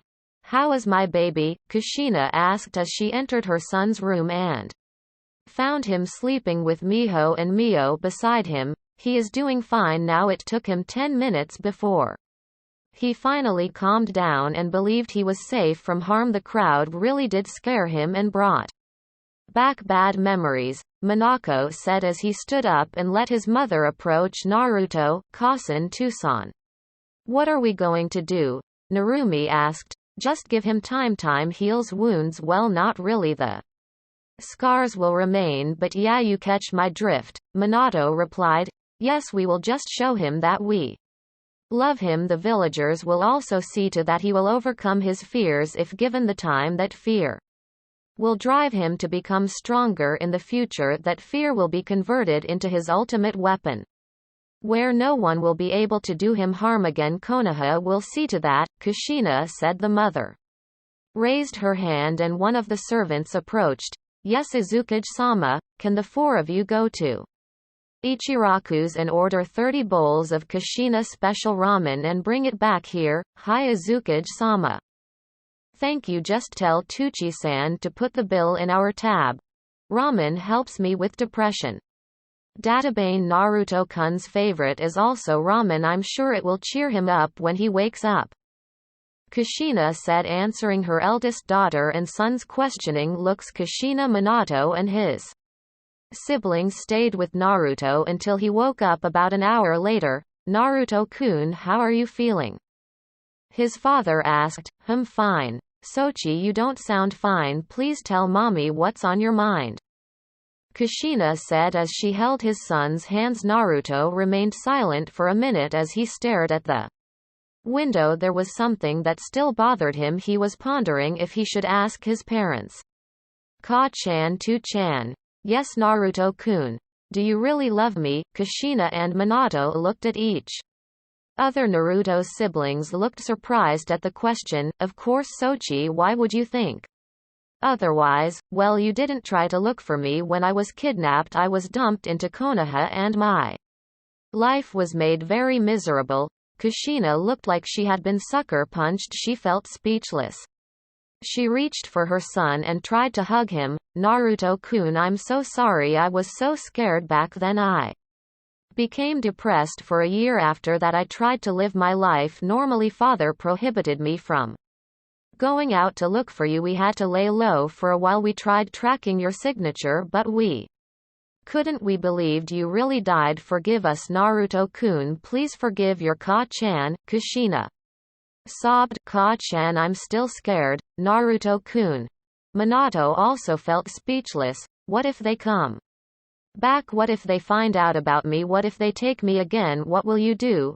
Naruto-kun, we are very sorry for letting you go that easily. Ever since that night we dreamt about you. I have been living in regret every day. I asked myself every day, what if I actually tried to look for you, and then you wouldn't have experienced your misfortunes in life. You wouldn't have lived your first years in life in fear of being mistreated. I'm so sorry, Kushina explained while her tears still flowed down. Naruto-kun, forgive me as well. It was my fault. I was the one who sealed. Minato stopped himself. He almost spilled and told him about Kyuubi. Please forgive us Naruto-kun, we promise to become better parents for you and your siblings. Naruto-kun, we promise you Konoha will never come back. They will not take you away again. If they do find out about you, we will do everything we can to stop them from getting their filthy hands on you. If it comes for the need to kill them, we will not hesitate. We love you Naruto-kun, we will protect you. That's a promise. Yes Naruto-kun, we promise, Kushina said. As she hugged her son tighter, they remained silent for about 5 minutes, just hugging each other.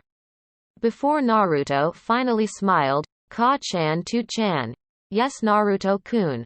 I want to become a ninja. I want to become strong. If Konoha comes for me, I will be able to defend myself. I also want to become strong, to able to protect Uzushiogakure from her enemies. Can you enroll me to the academy? His family smiled at his proclamation. Of course Naruto-kun, we want you to become strong. We'll let you join the academy if that's what you wish, Kushina said as she released her son and put her hands on his cheeks. Naruto cheered. May I have the ramen? His parents chuckled as Minato nodded and gave him a bowl. Naruto's problem was finally solved. In the morning he continued celebrating his birthday and went outside to greet and thank the villagers. He spent his afternoon roaming the village. He received many gifts from the villagers. He got new clothes, new books and ninja toys. Some of the shinobi gave him a set of real kunai and shuriken. He received books from the bookstore owner. Nana Naruto received 25 eat-all-you-can ramen for free coupons, 590% off ramen coupons from Tucci, and a kiss from Ayame, which left him dazed for about an hour. Nagato and his two best friends Yahiko and Konan gave him a black robe with red clouds designed on it, a pair of katanas and another kiss from Konan that made the boy become dazed for another hour. His uncle Kaide gave him a tanto. His siblings gave him a set of standard Uzushio shinobi clothing and weapons, while his parents gave him books about fuinjutsu and ninjutsu. His family received a dinner invitation from the owner of the most expensive restaurant in Uzushio. His 5th was his greatest birthday ever. The next day, Uzushiogakure council meeting. Azukage-sama were almost finished conducting research in experimenting for our machineries. In 2 years' time we will be producing our first battle tanks, air ships, warships and submarines. Also in 6 months our first batch of light and heavy artillery will be ready for testing. A man wearing white robes reported he was one of Uzushio's best scientists.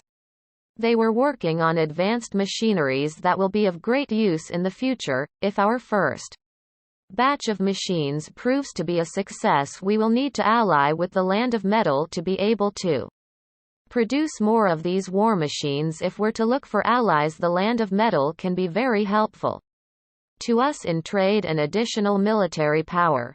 The council was glad to hear of the research team's progress. They also approved the idea of Uzushio allying with the Land of Metal. That's a great proposition. I'll begin working to get in touch with the Land of Metal's daimyo and Kage discreetly. Is there anything else? Yes, Azukage-sama, we were also thinking of a megacure. Oh yeah, hold it. The Azukage said as she snapped her finger, calling a storm. Please find Nagato, Yahiko and Konan and tell them to proceed here immediately. Hi. The storm said as he vanished in a swirl of water. 10 minutes later, Azukage-sama, what is it? Nagato asked as he entered the meeting room with Yahiko and Konan. We were talking about which countries to get to ally with us, and a megacure was mentioned. The Azukage replied as she nodded to the council and resumed their meeting. As you can see, Rain Country served as a battleground during the war. The country was naturally destroyed and became a poor country. They are now being led in tyranny by a clan known to produce poison from their bodies. The leader was known as Hanzo of the Salamander, head of the Hattori clan. He was also the person who fought the 3 legendary Sannin and was the one who gave them their titles. Aim no Kuni serves as a buffer zone for Konoha and the other elemental nations. If we can negotiate an ally with them, we will have a vantage point when the time comes, and we will have a shorter route when we invade the other elemental countries. I can see your point, but there will be no negotiations. My sources tell me that Hanzo is a good friend of Danzo, who is from Konoha. We are going to have to eliminate them before we occupy and rule AIM, said by another council member. But how are we going to do that? Azukage-sama said we cannot attack other countries yet and remain hidden, asked by another one. I've seen to that matter already, Kushina said. What are you planning, Azukage-sama? The Akatsuki. She smiled as Nagato, Yahiko and Konan's eyes widened in surprise. What, Akatsuki, what do you mean? The council asked. Kushina nodded to her nephew and his 2 companions as they stepped forward. Akatsuki is what we call our group, Yahiko said. Like everyone else, it is our desire to achieve peace. Konan continued, in order to achieve true peace the world must know and feel pain. Nagato finished. You see, the reason why I called them here is because of a megacure. They will be our means of having Aim no Kuni added to our land expansion and military might. Nagato, Yahiko and Konan, I will be sending you 3 on a long-term mission. You will infiltrate AIM and pose as members of that place. You will have no trouble convincing people, since Konan and Yahiko were originally from there. I believe there's a resistance in there. Find the rebels and use Akatsuki to invite them to your cause. Gather as much members and followers you can. When you are ready, overthrow the leaders and claim the country. Eliminate all loyal followers of them. We will send you 4 Uzushiogakure shinobi as reinforcements every 2 weeks once you find the rebels and convince them to join your cause. I have strong faith in you 3. Prepare to leave in a week. Thank you for trusting us, Azukage-sama. We will not fail you, and we will make sure to fulfill our mission. I know you will, the Azukage replied as the 3 left the room.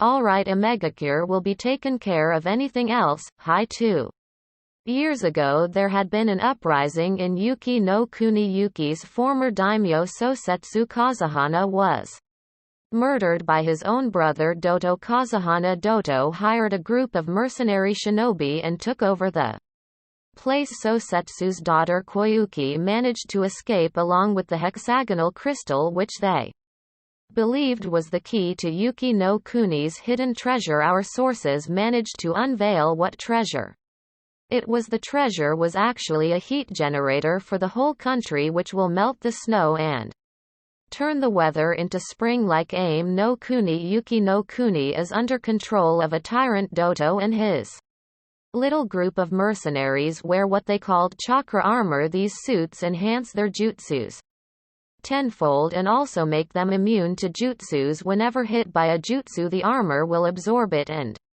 convert it to chakra for the wearer to use. The wearers will also never experience chakra exhaustion. Since the armors drastically reduce the chakra required for a jutsu, a few weeks ago we have managed to acquire one of the armor's newest models and have it looked in our laboratories to further study. about it and find its weaknesses. For now we are still looking for the Princess Koyuki, but we still have no leads. One of them reported, "Very good, I want a team sent to Snow Country and have them find Sosetsu Kazuhana's loyal followers. The team will stay there with them until we find Princess Koyuki and help her retake the country." Azukage-sama, what of Sanagakure?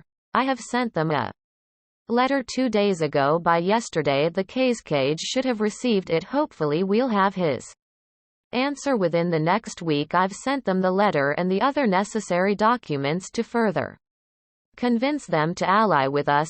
Uzushiyogakure's council recently discovered more news regarding Konoha's treacherous plans. They found out about their plans against Sanagakure. They were planning to do almost the same thing they have done with their former ally Uzushio, whom they betrayed and left. The plan was to ally with Suna first and gain their trust. Once the alliance is made, they will find and spill the village's military secrets and weaknesses to the other elemental countries, allowing Suna to be attacked easily. Once weakened, they will take the village's Jinchuriki Sabaku no Gara and add him to Konoha's own military arsenal. They plan to do the same things they did on Naruto, beating, torturing and slowly brainwashing the young Jinchuriki to make them loyal to their village.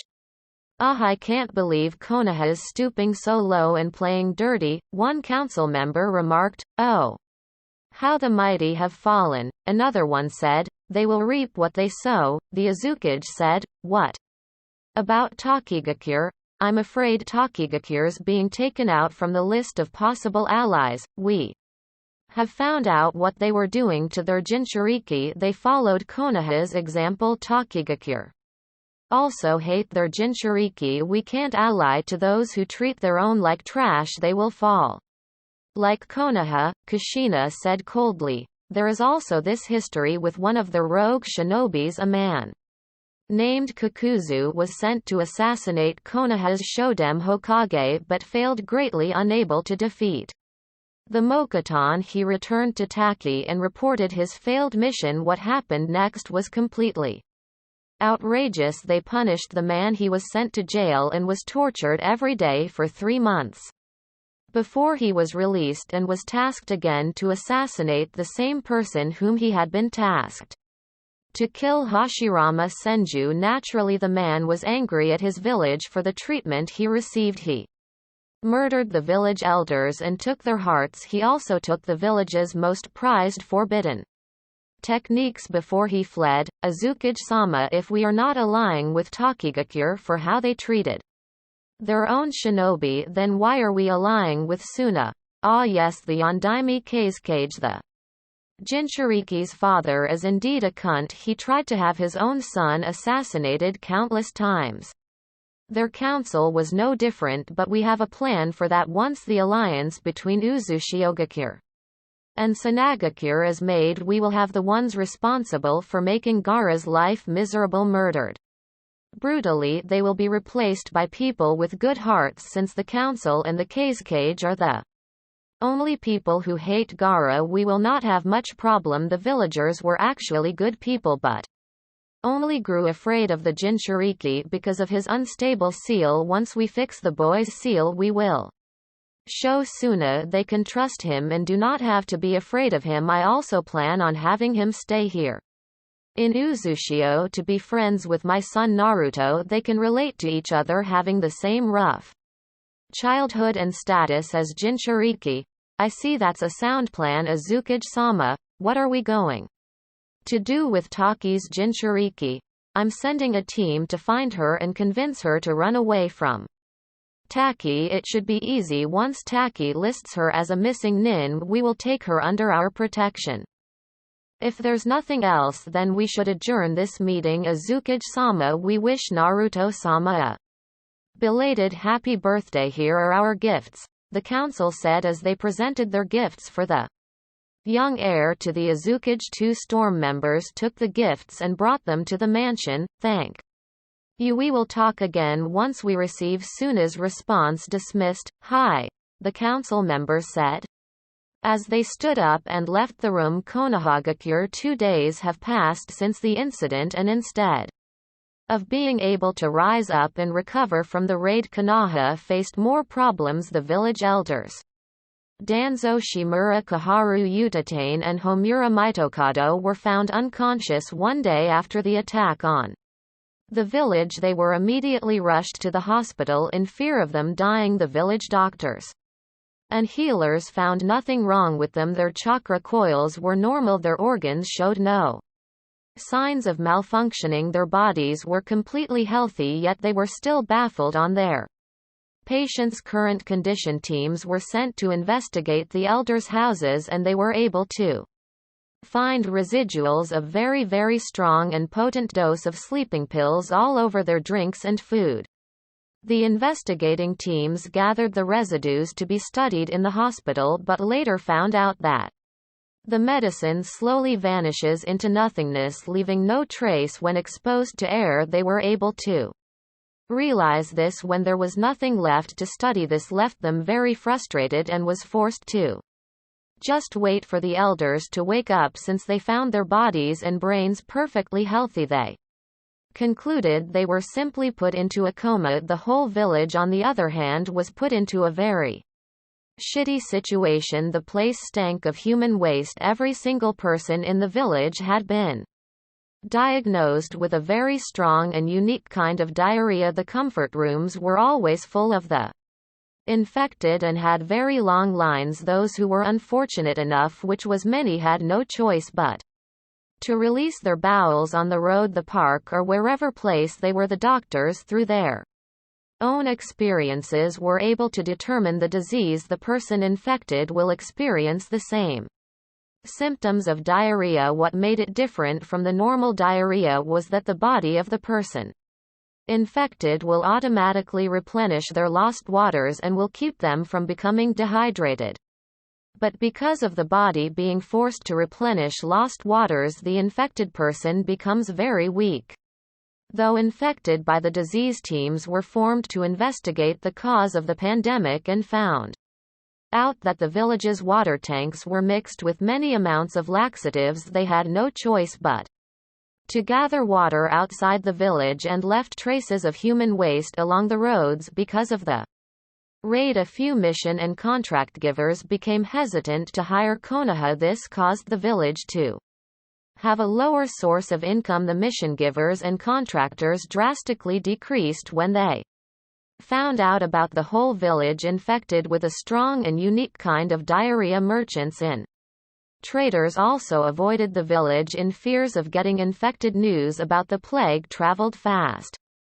Only the daimyo's family, the people who lived near and inside the fire capital, and those who really needed something from Konoha kept their business with them running. Konoha's reputation went to totally fucked up. From most trusted and respected Sanagakure no Sato, the Yondaime Kazekage was surprised with the sudden increase of mission and contract requests when he heard about Konoha. He was somewhat thankful for the slight increase of business when the news about Konoha's plague spread. 90% of that village business decided to look for another village to deal business with. The populace of Suna felt very sorry for Konoha in the inside, but was very happy on the outside. Finally, more missions for them. They will be more recognized. They will have more means of income. The Kazekage just finished assigning missions and was now signing papers. Kazekage-sama, Asuna Jonin, carrying a scroll, suddenly entered the office. Yes. Here's another scroll from the unknown sender. Oh, just leave it here, thank you. Hi. The Kazekage finished his stack of paper and decided to open the scroll, and 2 folders poofed out from it. He decided to read the scroll first. Greetings, Kazekage Dono. Once again, we would like to offer you an alliance between our respective villages. We are sure that we will both benefit with it, and we assure you that your village will benefit greatly with it. As stated in our previous letter, you will have an increase in mission requests and other businesses such as trade and other contracts. There you have it. Konoha's benefactors have decided to Invest to your village instead. We must ask for your pardon if we cannot tell you who we are until you have agreed with the deal. We cannot reveal ourselves and our village, although we can assure you that our intentions aligning with you are true and we have no hidden agenda behind it. We simply wish an alliance so both our villages can have more trading resources and military strength. You can attest our strengths by looking on what happened with Konoha. See how much damage we have done within only 30 minutes. Also attached in this scroll are documents regarding your treaty with Konoha and their plans for it. We have managed to recover these files during our little raid. See for yourself. We hope that we could reach into a compromise and please us with your decision. We thank you in advance and wish you good fortune in your surge of incoming missions. Sanagakure's friend, the Cage, smirked as he put down the scroll. Now he knew who was to thank for their sudden increase in economy. He also understood the hidden threat within the message should he decide to do something funny like decline their proposal or reveal about them to Konoha. The Cage understood and saw how powerful their mysterious friend was. If he approves of the alliance, his country will become stronger and will have the power to oppose the 4 other elemental nations and other strong countries. He has already decided to agree to the alliance. While he was still reading the letter, there will be no need of threats. Of course he will agree. His village has benefited a lot thanks to these mysterious people.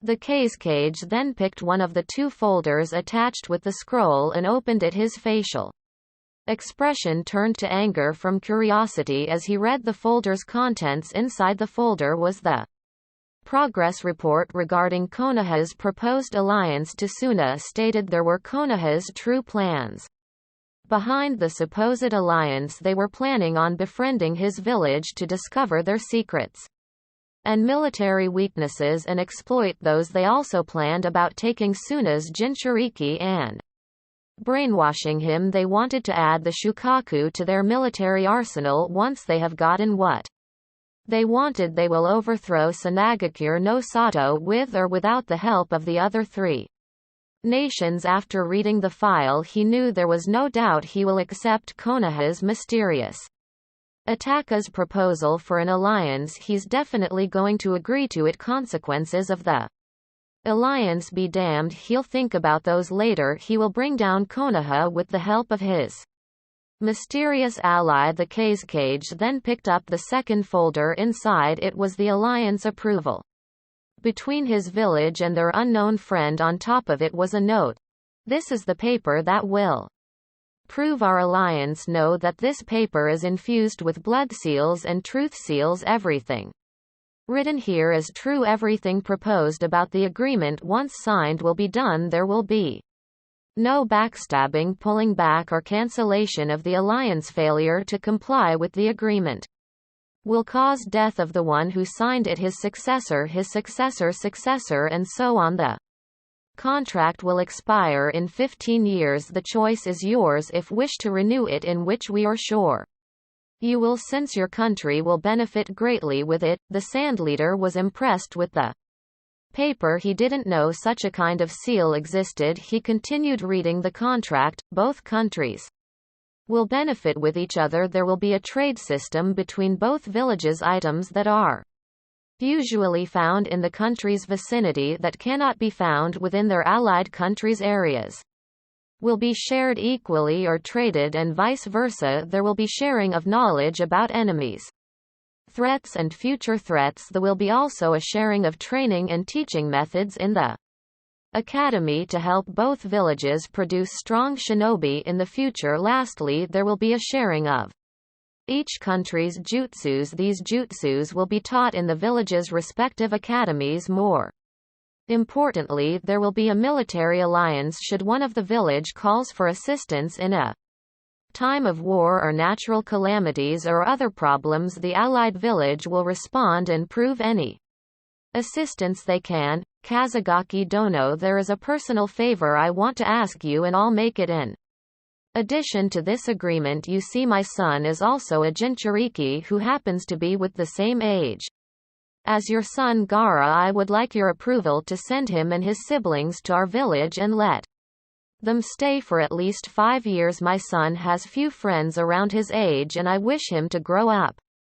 and become used to people near his age. Also, I'd like both children spend time around with each other. Since they are both Jinchuriki, this is my personal request. I hope we can have an agreement on this.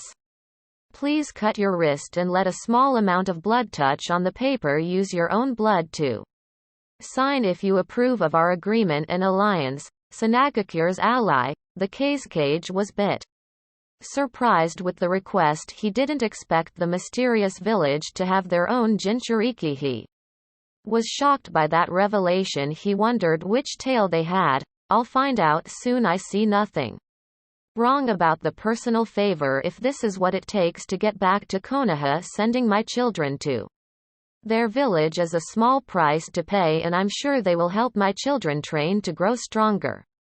Yes, I'll definitely approve of this. Konoha, you better pray to whatever gods starting from now. For now Sanagakure have a stronger ally, the Suna's leader thought as he cut his wrist with a kunai and let a few droplets hit the paper. He then took a pen and signed the contract with his blood. The moment he was finished signing, the paper glowed and a new folder appeared along with a ring with a small sapphire on top of it with a swirl design. There was also a note on top of the folder. Kazekage Dono, we knew we could trust in Sanagakure. Thank you for agreeing to make an alliance with us and hope you will not let us down in the future. We chose to ally with Suna since it was the only village who haven't done anything against Uzushiogakure. This folder explains everything that has transpired 4 years ago up to the day Konoha was raided. We hope that all of your questions will be answered by this folder. If not, then simply concentrate your chakra on this ring. We strongly advise you to wear at all times starting from the moment our alliance has been approved by you. Don't worry.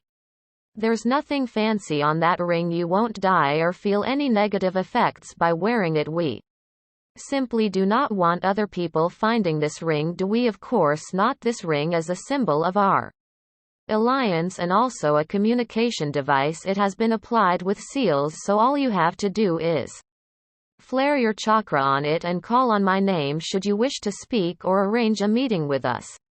Once again, the whole of Uzushiogakure appreciates your treaty with us. Kushina Uzumaki Namikaze Shodem Azukage no Atarashi Uzushiogakure no Sato. How many times have I said this? The Kazekage was shocked with the revelation. Uzushiogakure still exists. Uzumaki's Kushina Uzumaki. They're alive. She's alive. They were the ones who attacked Konoha, but why? How are they? Oh, Kami, now my head hurts, the Suna leader thought as he massaged his head. He then shouted and called for his Anbu. 4 of them appeared in front of him kneeling. Anbu, I want the village locked down immediately. I want all possible entries to the village secured. Nobody is to get inside or go outside. Also have this room surrounded by 4 squads of the top Anbu. Secure this room and make sure nobody enters. Hi. The Kazekage stood up and quickly went into a series of hand seals. He applied the room with the strongest privacy seals. He knew nobody from the outside will see, hear or feel anything. He went back to his seat and began reading the contents of the folder. It took him almost 2 hours since he had to read the contents of the folder 3 times as if memorizing it. All questions that had been lingering on his head were answered thanks to the information he read from the folder. He put down the files and took deep calming breaths. After about 10 minutes he flared his chakra on the ring that he was now wearing. Uzushiogakure Azukage's office. The Azukage was signing off papers as she felt a new chakra signature. She smiled and muttered, well, that was unexpectedly fast. The Uzumaki leader snapped her fingers and 2 masked figures who were kneeling appeared. Please find my husband and my brother and tell them to come over here immediately. Hi, is there a problem? Minato asked as he entered the room and hugged his wife. Nothing, in fact, it is the opposite. Something good has happened. What is it, Imouto? Kaide asked as he also entered the room. The Kazekage has approved of our proposed alliance with them. We are now allies with Sanagakure. He's also requested for an audience with us. We're going there now. I see, that was fast, Minato commented. Indeed. Kaide agreed. We gave them everything that will convince them to ally with us, but yes, I didn't expect their answer this week, the Azukage said as she made 3 kage bunshin. I'll leave you 3 here. One of you do the paperwork, one of you go and check on Naru-chan, one of you will call a council meeting and inform them of the good news. You can trust us on that. Databane. Kushina nodded at the 3 clones. She looked at her husband and her brother and nodded to the both of them. Let's go. The 3 vanished in a yellow flash as Minato did his Hiraishin back to Sanagakure. The Kazekage was still in his office and was anxiously pacing the floor. It had been almost 15 minutes since he flared his chakra on the ring. He stopped and went to drink a glass of water and then went back to his pacing. Suddenly there was a familiar flash of yellow. Greetings, Kazekage Dono.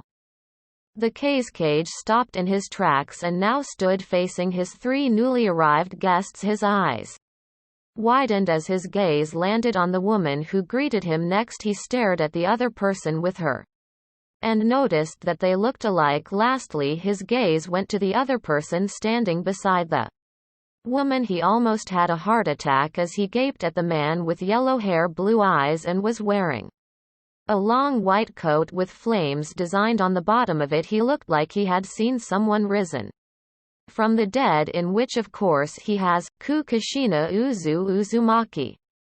Minato. The Suna leader stuttered as he unconsciously took a step backwards. Luckily he fell on his chair as he was still gawking at the 2. Why you? You. The Kazekage was normally the silent type of person, but this was the first time he had been dumbfounded, speechless. His 3 guests were trying their best not to laugh despite the funny looks the Kazekage was giving them. Thankfully they were able to keep their impassive looks, as it would most likely offend the Suna leader if they laughed at him. The man slowly recovered himself as he took another glass of water to calm his nerves. I can't believe it, he whispered to himself, but enough for his guests to hear. He cleared his throat and politely asked his guests to take a seat. Kazekage Dono, how are you feeling now? Kushina asked as she was a bit concerned with the man. The Yondaime Kazekage cannot die yet. They still have plans for him. It would totally suck if he died because of his heart failing. I think I'm better now, thank you, Azukage Dono. Let's just say I wasn't that prepared enough to see you, especially the Yondaime Hokage, since everyone knew he died 4 years ago. I've read the files about what has transpired 4 years ago. And to be honest, I had my doubts everything written there was true. We understand, Kazekage Dono. It will be really hard for people to believe about our existence, but here we are. I apologize for having doubts on you, my allies. I assure you I will not doubt the power of the Uzumakis ever again. The Yondaime Kazekage said as he bowed. It is all right, Kazekage Dono, we didn't take any offense. The man nodded as he took another glass of water and offered 3 more glasses to his guests. His nerves finally calmed down as he cleared his throat and went to business. I thank you for coming. In short notice, as the leader of this village, I formally welcome you to Sanagakure. I asked for you here since I wanted to meet and greet you personally. Kazekage Dono, I thank you for inviting us here. More importantly, Uzushiogakure thanks you for agreeing to our proposed alliance. We hope that our villages will become strong in partnership and friendship. Our alliance will definitely help us in a lot of aspects. Also, I would like to introduce you to my elder brother Kaide. He is the head of our storm and was also the leader of the Lost Maelstrom search and rescue mission. Pleased to meet you. Acquaintance Kaide-san. The Kazekage said as he bowed to the man. Azukage Dono, you are welcome. Here since we are allies now. Sanagakure also thanks you for the surge of missions we are having. Earlier before I found about the truth about Uzushiogakure I was just finished signing off papers and assigning missions to my shinobi. They were to leave in 3 hours time, but then now I realized missions had to be delayed. When I saw the documents after I signed the contract, I immediately ordered my Anbu to put the village on a lockdown. When I finished reading, I thought of introducing you to the village as soon as new allies, since I already had the village put up on a lockdown and nobody is getting in or out of the village. My shinobi who were out thankfully just made it in time. And all shinobi and civilians of Sanagakure is inside this village. We have no outsiders or visitors at the moment except the unwanted guests. I'd be glad if you could grant my request, as it will be also easier to explain to the villagers. If not, then it is fine. I'll understand if you wish to keep your village's existence hidden. After all, every village has enemy spies lurking around inside it, blending in with the populace. I'm glad you'd thought ahead of it. I was actually about to ask you if we could introduce ourselves to the populace of Suna as their new ally. If you were feeling troubled about the spies planted in here, we can take care of it. It will be easier since the village is already on a lockdown. The Kazekage perked up upon hearing this. How do you plan on doing that?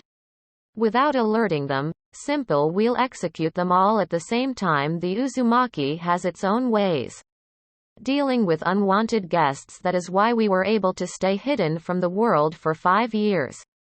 Now without any trouble at all. I would like to ask your permission to get rid of all the unwanted guests here. I'm asking for your permission because the process will be very bloody. If it is for the good of my village, of course I will have no problems with it. What do you need? More blood? Actually, what we are about to do is a kinjutsu, as it requires a lot of blood. The seal we applied on the contract was also a kinjutsu, which is why I asked for your permission. You're going to have to spill a large amount of blood on the floor. You do not have to worry about suffering blood loss. We have taken precautions for that, as we have brought blood pills. We were actually planning on eliminating all spies here when we answered your call. If you were wondering why it had to be your blood, it is because you are the leader of this village. When Uzushiogakure dealt with the traitors, my father also did the ritual, as he was the Azukage that time. Now you do not have to worry about your blood spilling and going on all directions. With the jutsu ongoing, it should stay in one place. You'll see and understand once we do it. I see I do not have any problems with it. I trust highly on your skills. Well then, let us get started. The Azukage thanked him for the praise. She then nodded, and her 2 companions went to their positions. The Kazekage was in the middle, being surrounded by the 3 in a triangular formation. Kazekage dono. When you see a triangular seal form, wait for a blood katana to appear, then take it and use it to stab yourself on the heart. When the seal glows blue, use the katana and draw the kanji for barrier on your 4 directions: north, east, south, and west. When you are done, stab the kai bunshin on the heart that will later appear using the katana. Wait for all the blood to dissipate and then finally stab the spot where the blood clone once stood with the katana. That's fucking brutal. The Kazekage chuckled, commenting on the complicated process of the jutsu. He then nodded, signaling them he was ready. The 3 people surrounding him nodded and went into a series of hand seals before calling on the name of the jutsu, Uzumaki secret blood seal, cleansing and protection of the populace. The air in the room became heavy as a circle appeared on each of them and started to connect with each other. Soon there was a yellow glow as the triangle formed. The color slowly changed color until it stopped on blood red. A triangular barrier then appeared by the seal, trapping the 4 people inside. Soon a blood katana appeared in front of the Kazekage. He then took it and stabbed himself on the heart with it. He was surprised when he did not feel any pain. He only felt a pulling sensation from the katana. The katana sucked the blood out from the man and the blood stayed on the tip of the handle. A few minutes later the blood started to take on a form. It took about 10 minutes before the blood clone fully materialized. It looked exactly like the case cage. The seal started to change its color once again and slowly turned into blue. He unstabbed himself and began drawing the kanji for barrier on his 4 directions. When he was done, he raised the katana and stabbed the kai bunshin. The kai bunshin screamed and then exploded, splattering all directions with blood. The blood that splattered slowly dissipated into smoke. Soon the area was once again clean. The case cage then stabbed the floor using the katana. The seal started to glow brighter and changed into color green. Soon the glowing slowly stopped. The seal vanished as the lines making the triangle unconnected until there were only circles surrounding them. Soon the circles also vanished and they felt the air go back to normal. The process took almost half an hour. The case cage felt lightheaded. The Uzumaki approached the Suna leader and slapped her hands on the man's chest. Fu and healing. The case cage then felt better thanks to the seal. Kaide handed him 3 pills and a glass of water. He gratefully accepted it and took the pills. He felt more dizzy a minute after taking the blood pills. Case cage dono, please sit down for now. You'll feel very dizzy for a few minutes because of the blood pills regenerating your lost blood. He followed her advice and went for his seat. His 3 guests also took theirs as they waited for him to feel better. After about 10 minutes he nodded to them, signaling them he was all right. Kai, Kushina, Minato and Kaide shouted. Moments later screams of agony were heard throughout the village. All unwanted guests inside Sanagakure felt like their hearts had been stabbed and let out piercing screams as their bodies exploded into blood and gore. The people that were around watched in horror as the streets were splattered with blood and flesh remains. Soon it slowly dissipated in smoke. Ah, finally, that was tiring. The yellow flash commented. Indeed, the case cage agreed. Case cage dono, you should release the seals now and call everyone for a meeting. We'll go back to Uzumaki and let you explain things to your villagers. When you and your people are ready, flare your chakra on the ring and we'll arrive shortly. Now you will not have to worry about unwanted ears hearing what you'll tell your people. Also, no more unwanted guests will be able to enter the village because of the barrier seal. They will die on the spot. You will be able to collect their bodies for your use or whatever you wish to do with them. There will be no traitors from the inside because as soon as someone decides to betray the village, they will face the same fate the spies have met. Oh, before I forget, here are the scrolls, the Uzumaki said as she handed the case cage a scroll. He then opened it. There was a huge smoke. Wait, don't, the woman tried to warn him, but she was a bit too late. The case cage widened his eyes as hundreds of scrolls came pouring out from the scroll he just opened. What are these? That case cage dono are the memories of all those who died earlier from the ritual. It would seem that this village had hundreds of unwanted guests. I'm sure they will be very useful. I also have copies of them so we could find out where they came from and what they know. Since we are allies now, you do not have to worry about us gaining knowledge from them. Good luck sorting them out. Each person have the number of scrolls depending on their age. Say for example a spy is 50 years old. There will be 50 scrolls for that person. Each scroll has their name and age. Sorting them out will not be that hard, the Uzumaki said as she tried to stifle her laugh. Arg, this is too troublesome. The man grumbled. Well, she did warn you, Minato said as he too was trying not to laugh, but she was too late. Hey, don't worry, I'll leave you some clones to help you sort them out, Kushina said as she made 12 shadow clones. We'll take our leave. Case cage dono, we'll see you again later. Okay. Thank you. The case cage shook hands with the 3 of them as he thanked them. Moments later they were back to Uzumaki in a flash of yellow lightning. Ah, let's get these sorted out. He told the clones as he grabbed a scroll 1.5 hours later. Finally, that's taken care of. Thank you for your help. I'll flare my chakra on this ring when I have finished explaining things to my countrymen. Will do. We will let the boss know, the clones said as they dispelled themselves in. The memories were transferred to the original. The cage then went to remove the privacy seals he placed on the room earlier. He only have less than an hour to explain before the supposed departure of the teams for the mission. I guess the missions will have to be delayed for 2 hours, he thought as he finished removing the seals and opened the door of his office immediately. An Anbu captain came in front of him kneeling. Sir, there had been multiple deaths across the village while you were inside. Their deaths were gruesome. They suddenly screamed and their bodies exploded. Thankfully you have ordered us earlier for a lockdown and we are still trying to find the ones who did the brutal killings. Cancel the search. Do not worry about them. I am aware of the killings earlier, sir. Also Counselor and Captain Yura as one of those who had been murdered. Sir, Yura. Now that's news to me. I should have known he was a traitor. He was acting rather odd. Oh well, he's been taken care of. The cage simply shrugged. Sir. The Anbu was totally confused about their leader. He didn't make sense.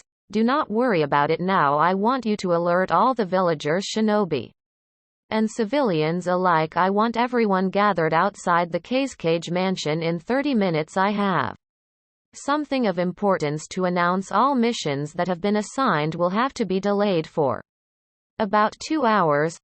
30 minutes later there was a lot of murmuring from the crowd. Many were still shaken from what they have witnessed earlier. The sudden deaths really scared them. A lot of them were worried that they were the next village being targeted by the same unknown people who attacked Konoha. Finally their questions will be answered as they saw the Yondaime cage on the balcony. His children also looked confused as they too have no clues on what was happening. They stopped their murmurings when their leader raised his hand. People of Sanagakure, first of all I assure you that you have nothing to worry about. The sudden deaths of about 100 people earlier were not the doings of the enemy. Their deaths were for the good of the village. I know many of you were probably close friends or acquainted with some of them, but you had no idea they were spies. Yes, those who died earlier were spies. I, with the help of 3 other people, did a ritual that got rid this village of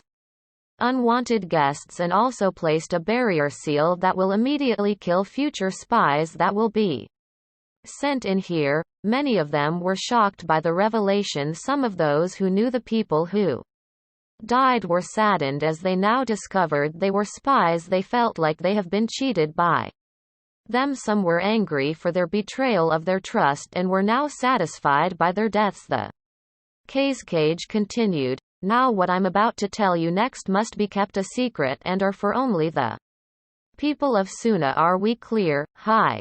The crowd replied, even though many were confused. You all know about Konoha making negotiations with us for an alliance, right? Many of the shinobi nodded as well as some of the civilians. Now I'm going to tell you that I'm putting up the ongoing negotiations to an end. We are not allying with Konoha. Why, you ask? One of the 3 people with me earlier informed me about Konoha's planned treachery against us. Once we approve of the alliance with them, Konoha planned on spilling our secrets to the other nations, thus making our country an easy target. We were about to follow what has happened with Uzushiogakure. Yes, you all know Konoha and Uzushio were once allies, but the latter was destroyed. I have the documents that will prove they were betrayed by Konoha. I was shown the documents of the report during Uzushiogakures supposed downfall. The Leaf conspired with Iwakumo and Kiri and tried to eliminate the Uzumaki clan. They also kidnapped Kushina,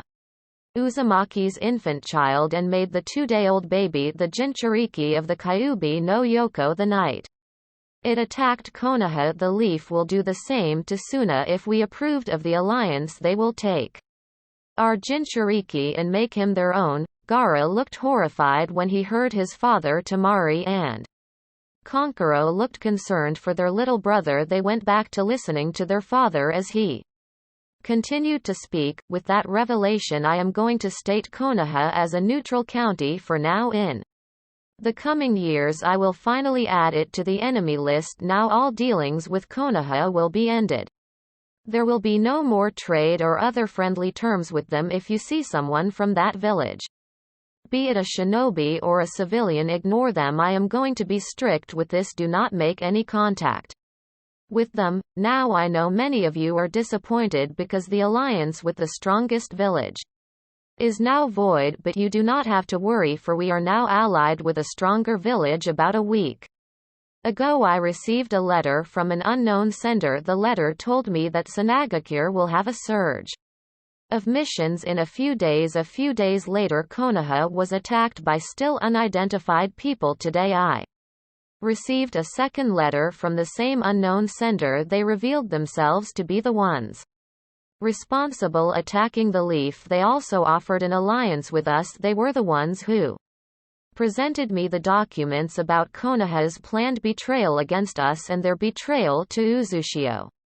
What we are going to tell you next will be a Class SS secret, and only the people of Suna are supposed to know. Anyone spilling it to outsiders will immediately face death. Am I clear? The Kazekage asked. He stared at the crowd seriously, sending amounts of killing intent. Understood. Hi.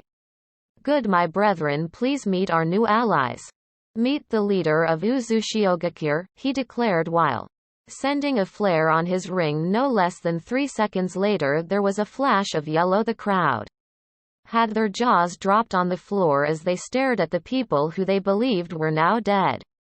They almost shit themselves as they watched Kushina Uzumaki and Minato Namikaze smiling and waving at them. For the next hour the Azukage, the Yondaime Hokage, and with the help of the Yondaime Kazekage, the truth about Uzushiogakure were revealed and explained to the populace of Suna. The alliance between both villages were also explained. Gaara felt happy when he heard about the Azukage personally requesting him to be brought to her village and let him stay there for at least 5 years. His siblings Tamari and Konkuro also felt happy for their little brother. They will not have to worry about assassins being sent after. Gaara Sanagakure thanked their new allies for the huge favor they have done for their village. They revealed about Konoha and also got a surge of missions. They will also now look forward to their village becoming stronger in the next years. Azukage Dono once again. Sanagakure thanks you for everything you have done. I will talk with my children about sending them to your country. Please expect my call in a week. I also thank you, Kazekage Dono, having sent your children to us will be very good for my son Naruto. They shook hands and then parted. Minato was still receiving funny looks from most of the crowd. He chuckled to himself as he grabbed his wife by the hips and shined back to Uzushiogakure. Naruto was in his room reading. He has already finished reading From Man to Shinobi, The Birth of Ninshu, Hagoromo Otsutsuki, Rakudo Sennin, The Great Shinobi War, and was just about to finish reading The Second Shinobi War. He learned about the founder of Ninshu and Hagoromo's family. Everything started when a female warrior stole a fruit from the god tree, which later became enraged and started killing off people to reclaim its stolen power. This era was referred to as War of the Gods, where the Rakudo Sennin battled the Jubi with his Rinnegan and managed to defeat it. Hagoromo then divided the power of the Jubi into 9. There the tailed beasts were born, ranging from 1 to 9 tails according to the Great Shinobi War. The tailed beasts were captured and was used as a means by the Shodem Hokage for peace negotiations. He was able to capture them using his Mokuton abilities and distributed it to the other nations to balance the power. The 9 tails, however, was the only one the Hokage wasn't able to capture, as he cannot find it. Time passed by and the beasts did not like being controlled, so they rampaged. The leaders of the respective villages decided to seal them into human beings. The people who held a tailed beast inside them were referred to as Jinchuriki during the Second Shinobi War. A kunoichi named Mito Uzumaki, who was also the first Azukage, was able to capture and seal the Kyuubi.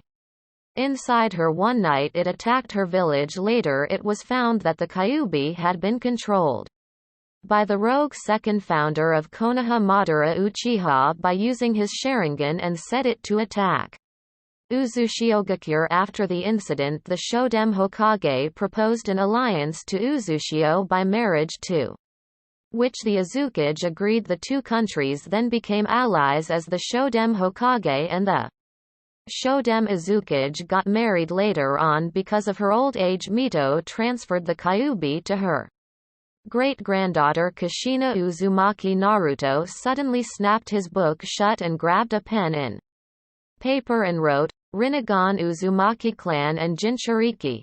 He brought a pen and notebook with him as he left his room and dashed off to the library. He went to the front desk and presented the paper to ask for assistance. A librarian led him into a private table and told him to wait as she went to find the books related to the three topics he wrote down on the paper. A few minutes later the librarian returned and handed him a basket of books. "Wow, there's too many. I guess I will be here for a while," Naruto thought as he took a book and began scanning it. He looked for something important and began jotting down notes on his notebook.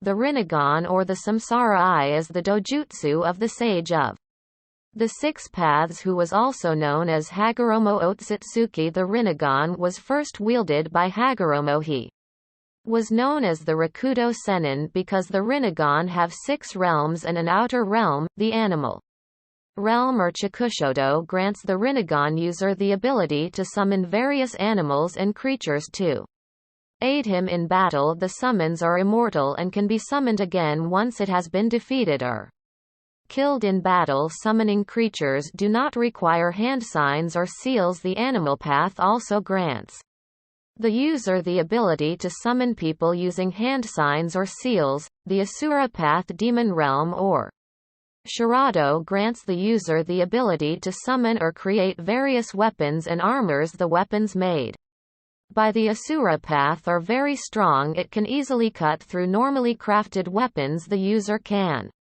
also make his skin his own armor by hardening it. The Deva path, god realm or Tendo, grants the user the ability to manipulate force and gravity using Tendo's skills. Have a minimum of 5-second interval depending on the strength of the jutsu used. Only Hagoromo Otsutsuki have been known who can use the Deva path without the 5-second interval penalty. The human realm or Ninjendo grants the user the ability to read the mind of any target. The user can also extract the soul of the target and gain all of its memories, but with the cost of the target's life. The Naraka path, hell realm or Jigokudo, grants the user 2 main abilities. One is interrogation while the other is restoration. The user can summon the King of Hell to interrogate targets. If the target lies during interrogation, it will be consumed by the demon head. If the target then tells the truth, it will be spared. The user can restore any living beings back to its normal state. For example, if a person loses a limb, the user will have that person eaten by the demon head and after a few seconds will be released with the lost limb back. The Petra path, hungry ghost realm or Gakido, grants the user to absorb any ninjutsu-based technique. The Petra path can also absorb a target's chakra through physical contact. Last is the outer path or Gedo. The Rinnegan user is granted the ability to revive the dead. Reviving the dead requires a huge amount of chakra. If the chakra is not enough, then a percentage of the user's life force will be consumed instead. Naruto finished the book and took another one. People who have the Rinnegan are believed to be very powerful beings and will bring peace to the world. Only Hagoromo Otsutsuki have been able to unlock the final form of the Rinnegan. Having unlocked its true form means the prophecy for the fate of the world has started that is related to the Jubi. The rinnegan passed down to his descendants look purple with ring patterns on it, while the final form has 6 tomos added with the eye. The prophecy is believed that when the final form is once again born into the world, the Jubi will be reborn as well and must be stopped. It is also possible that the Jubi will be reborn first and will be followed by the rinnegan's true and final form. During the War of the Gods, Hagoromo had already unlocked his rinnegan's final form when the Jubi came to Earth and started rampaging. Naruto noticed the book was rather short. He felt that there should be more information about the Jubi and the rinnegan's final form. He decided that maybe he could find more information from other books. Next he took a book that looked so ancient and was bloodied. He opened it and saw the pages were blank. He then checked on the first page and noticed writings on it. Reader, if you were able to read the writings on this page, then that means you are my descendant. You are about to read and learn the secrets of the Uzumaki clan. In order to be able to read the contents of this book, you are required to perform a blood contracting seal. Follow the hand seals required and use the kunai that will appear. Wound yourself and let your blood stain the cover of the book. 3 droplets will do. Next, sign the second page with your name using your blood writing. Your name on this book means that you agree to keep every information that you will learn from this from people outside the Uzumaki clan. This book has seals that updates itself of the current events about the Uzumaki clan, meaning that even it is past my timeline, the important events will continue up to the current date will be automatically written. Another seal applied on this book will produce a copy for the one who signed it. Receive this gift, for you are an Uzumaki and deserve to know about our clan. Become stronger descendant. Show the world the power of our clan. Mito Uzumaki Shodem. Azukage and founder of Uzushiogakure, Naruto felt excited and checked his surroundings to see if nobody was watching him. He then followed the hand signs that were written on the book. Uzumaki secret blood seal. Discerning of the ancient secrets, Naruto shouted as he slammed his hand on the book. Soon a kunai appeared and he went to make a gash on his palm. He let 3 droplets of blood splatter on the book's cover. Next he went to the second page and noticed a lot of names. He recognized some of the names who have signed it. Kaide Uzumaki, Kushina Uzumaki, Namikaze Nagato Uzumaki, Narumi Uzumaki, Namikaze Minako Uzumaki, Namikaze Miho Uzumaki, Namikaze, and lastly Mio Uzumaki Namikaze. He then signed his name under the last Uzumaki's signature, whose first name was Karen. Soon the book glowed and a few seconds later a copy of it materialized beside it. Naruto checked the copy and read, "This book is the property of Uzumaki Namikaze Naruto." Naruto then closed the book and decided to read it back inside his bedroom. Later he then set the original aside and grabbed another book. The next book was about the tailed beasts and the Jinchuriki. The book was only published 2 years ago. He scanned and wrote down the important information on his notebook. Jinchuriki, or human sacrifices, are the vessels of the tailed beasts. They are often despised by their villages because of their power and in fear of them releasing the beast sealed inside them. Jinchurikis normally lead an awful life and most of them lived their lives in seclusion. Bijus, or tailed beasts, are very huge amount of demonic chakra. There are 9 tailed beasts known in existence, counting from 1 to 9 tails. Villages usually seal them inside humans to keep them from rampaging around or to simply make use of their power for military purposes. The one tail, or the Ichibi, is a raccoon and has the power to create magnetic forces, control and manipulate sand. The Ichibi, having the least tail of all beasts, is considered the weakest. It has been in possession of Sanagakure and had been sealed into many different people, but there had been always a problem. The Jinchuriki of the Shukaku are usually insane because of a priest who tried to seal it inside him. Before, the two tails or the nibi is cat and has the power to produce blue flames. It has been known to be in possession of Kumogakure. Kumogakure's the only village known to have treated their Jinchuriki in good ways, unlike the other villages, as their Jinchuriki have been always a relative of the Reikage. The three tails or the Sanbi is a turtle and has the power to create corals and can swim at high speeds underwater, known to be in possession of Kirigakure. The four tails or the Yanbi is a gorilla and has the power of to produce lava by combining fire and earth elements. It has been last sealed inside a shinobi named Roshi, a former Iwagakure nin who now lives in isolation. The five tails or the gobi has the head of a dolphin and the body of a horse. It has the ability to use steam by combining the nature elements fire and water. It has been last sealed inside Han, also a former Iwa nin, and has followed his fellow Jinchuriki Roshi's life, who lived away from the village.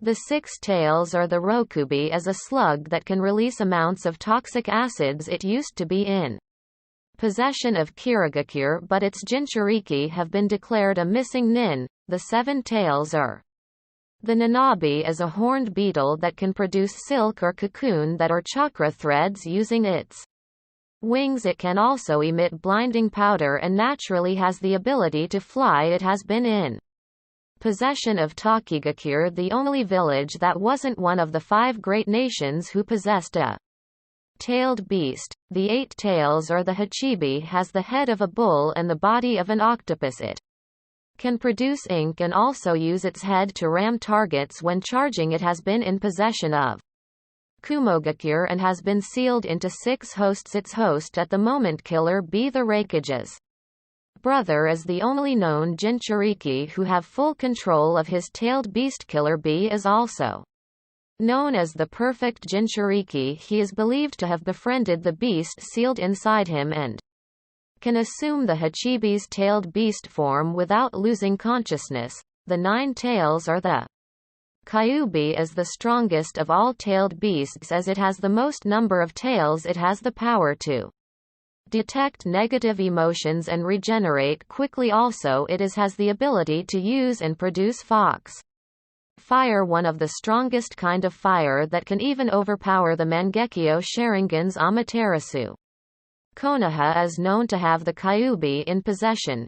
Jinchuriki also acquires the same power of the beast that is sealed inside them. They also gain the huge amounts of chakra that the tailed beast have. Naruto finished his notes and decided to look on the other books to find out more about the Jubi and the Rinnegan. Finding no more important information, he decided to call a librarian and told her he was finished reading. Do you have any more books about the Jubi and the Rinnegan's final form? He asked, making the librarian assistant widen her eyes.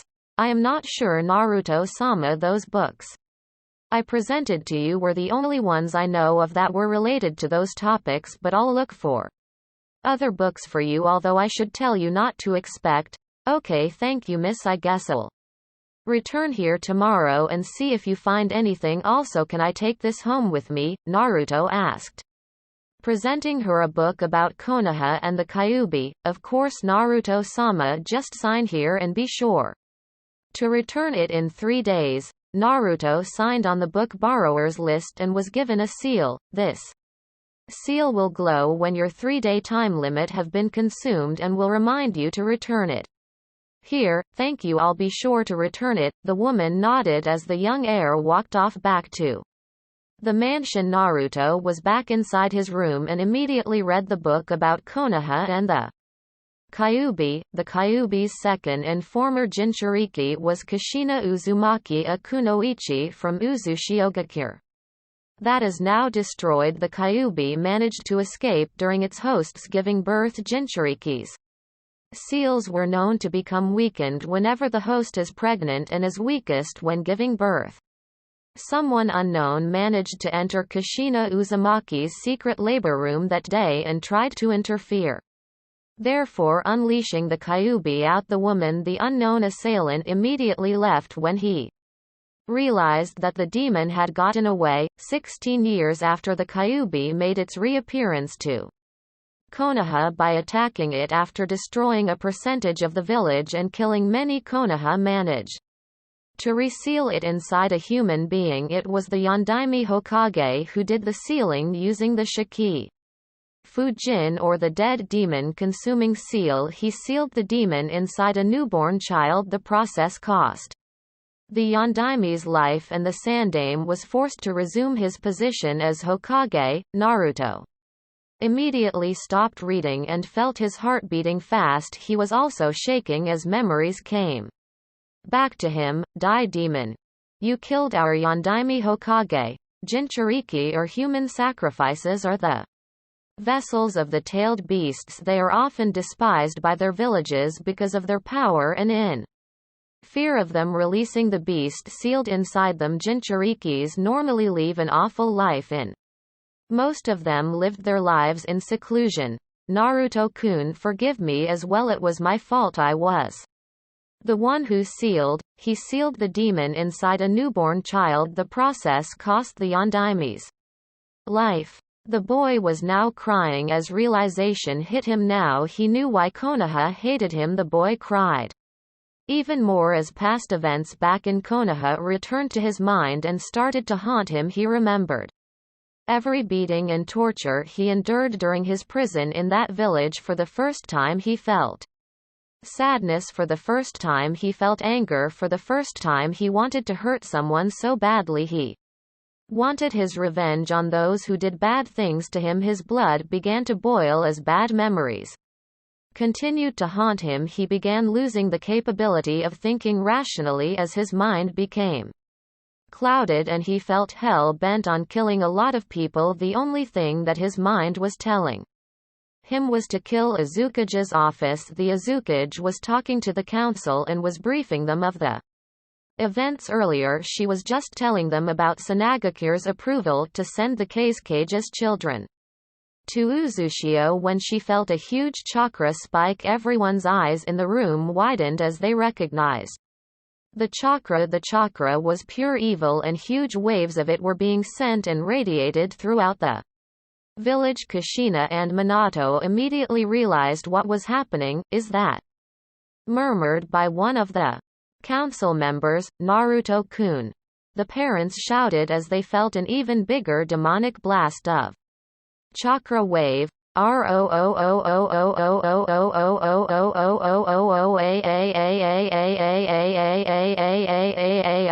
And cut. Sorry for the cliffhanger, but I will be ending it off there. Bye.